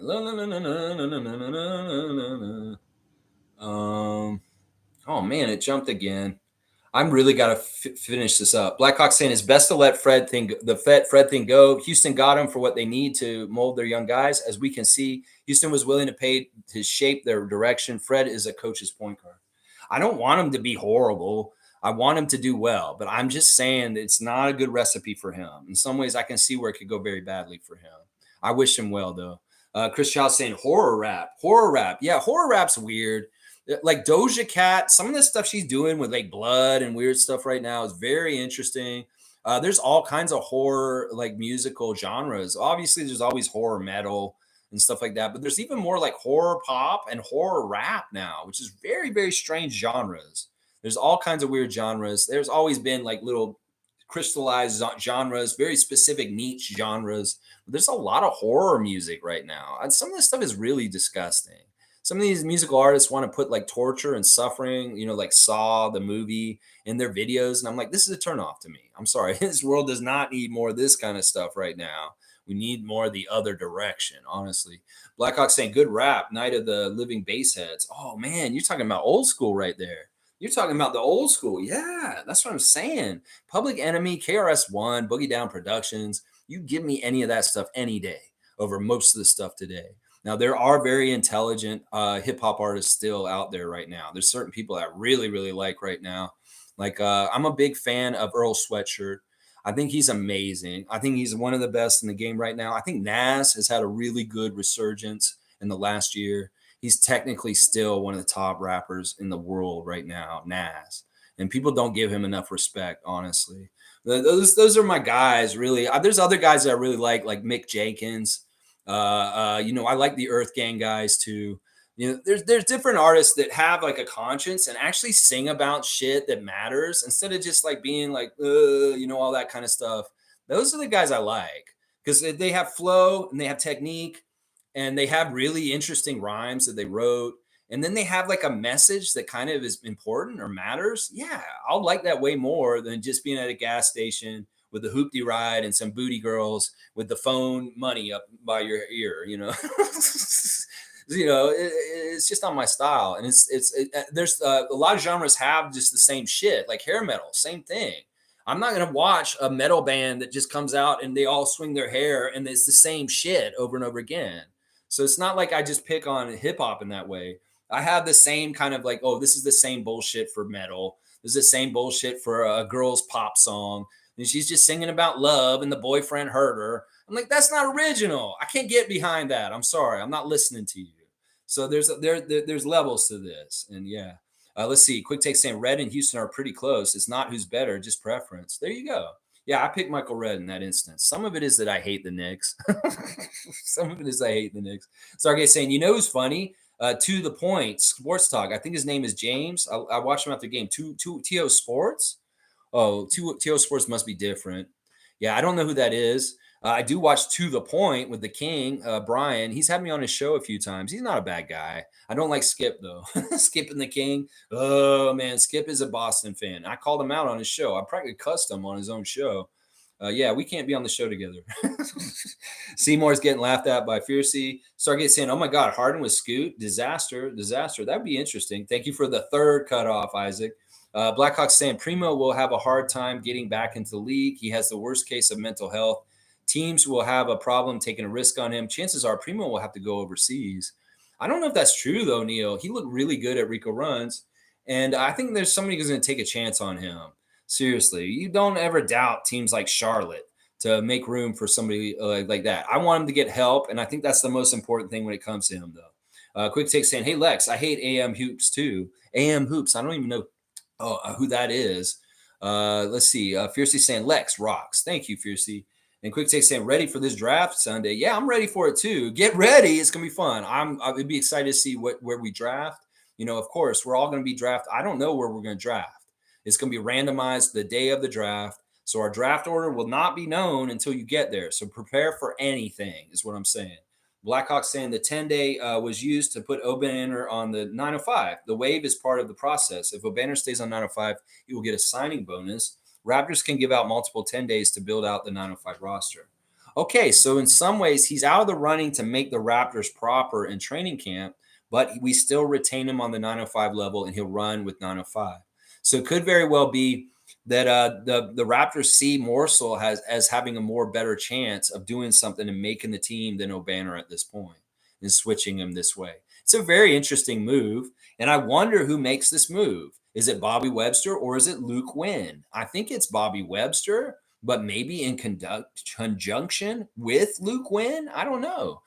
But that's a good correction for me, Neil. I'm glad you said that. That it's likely that Kevin O'Banner will still be running for the 905. It's just he's not in the running to make the Raptors main roster at this point.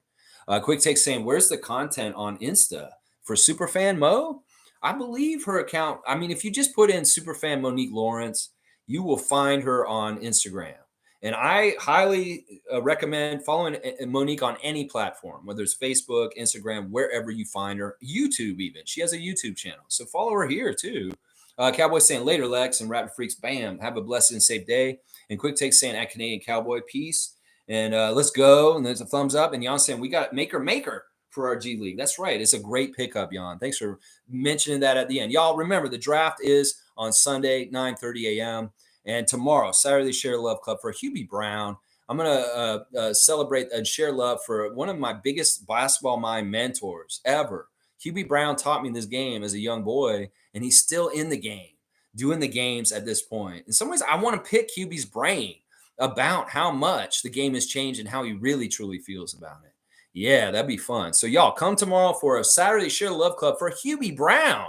I know it's a little bit out of Raptor scope, but this man is such an important person to the NBA over the past decades that we need to celebrate Hubie and the shine and his tour of the last year that he's going to be doing the games this year. They need to really celebrate this dude. He's important, an amazing person in the history of the NBA. And I'm going to put him on blast tomorrow. There you go. Shirkan saying, W's all around. Let's go Raps. Maker can be stolen. Yeah, that's the thing. He's going to play for 905, and somebody can come and take him like Reggie Perry. We know that. But in some ways, it's levels to this. In some ways, if he makes it and he does really well, that's great. Good for him. And we'll be proud of him because we developed him and helped him a little bit in that way. All right, y'all. Thanks for watching me today. Please like, comment, subscribe, and share. Give a follow to NBA Quick Takes, a great channel coming out with content every single day. All kinds of good stuff over there with Quick Takes and Chris Childs and the gang over there. So definitely give them a follow over there. All right, y'all. Thanks again. I really do appreciate y'all. And listen, we talked a lot about content today. Really is mission statements, content makers out there. I challenge you. What is your mission statement as a content maker? Whether you do stuff on YouTube, whether you write articles for Raptors Republic, whether you do whatever you do, write tweets or whatever you're doing, really think about what your mission statement is and what your goals are and what you're trying to do. And if you're doing stuff that's not helpful to the Raptors and destructive to the Raptors, I will ask you kindly and politely to please stop. If that's not what your intention is with your mission statement. So please, I put that to everybody. Luca Rosano, Ben Rogers, Samson Falk. I know you're good. Oren Weisfeld, Aaron Rose, all you motherfuckers. Think about your mission statement and what you're doing and understand and go from there. And if your mission statement isn't something good, we'll find out. And it'll be like Amateur Hour. It'll be like Pensair.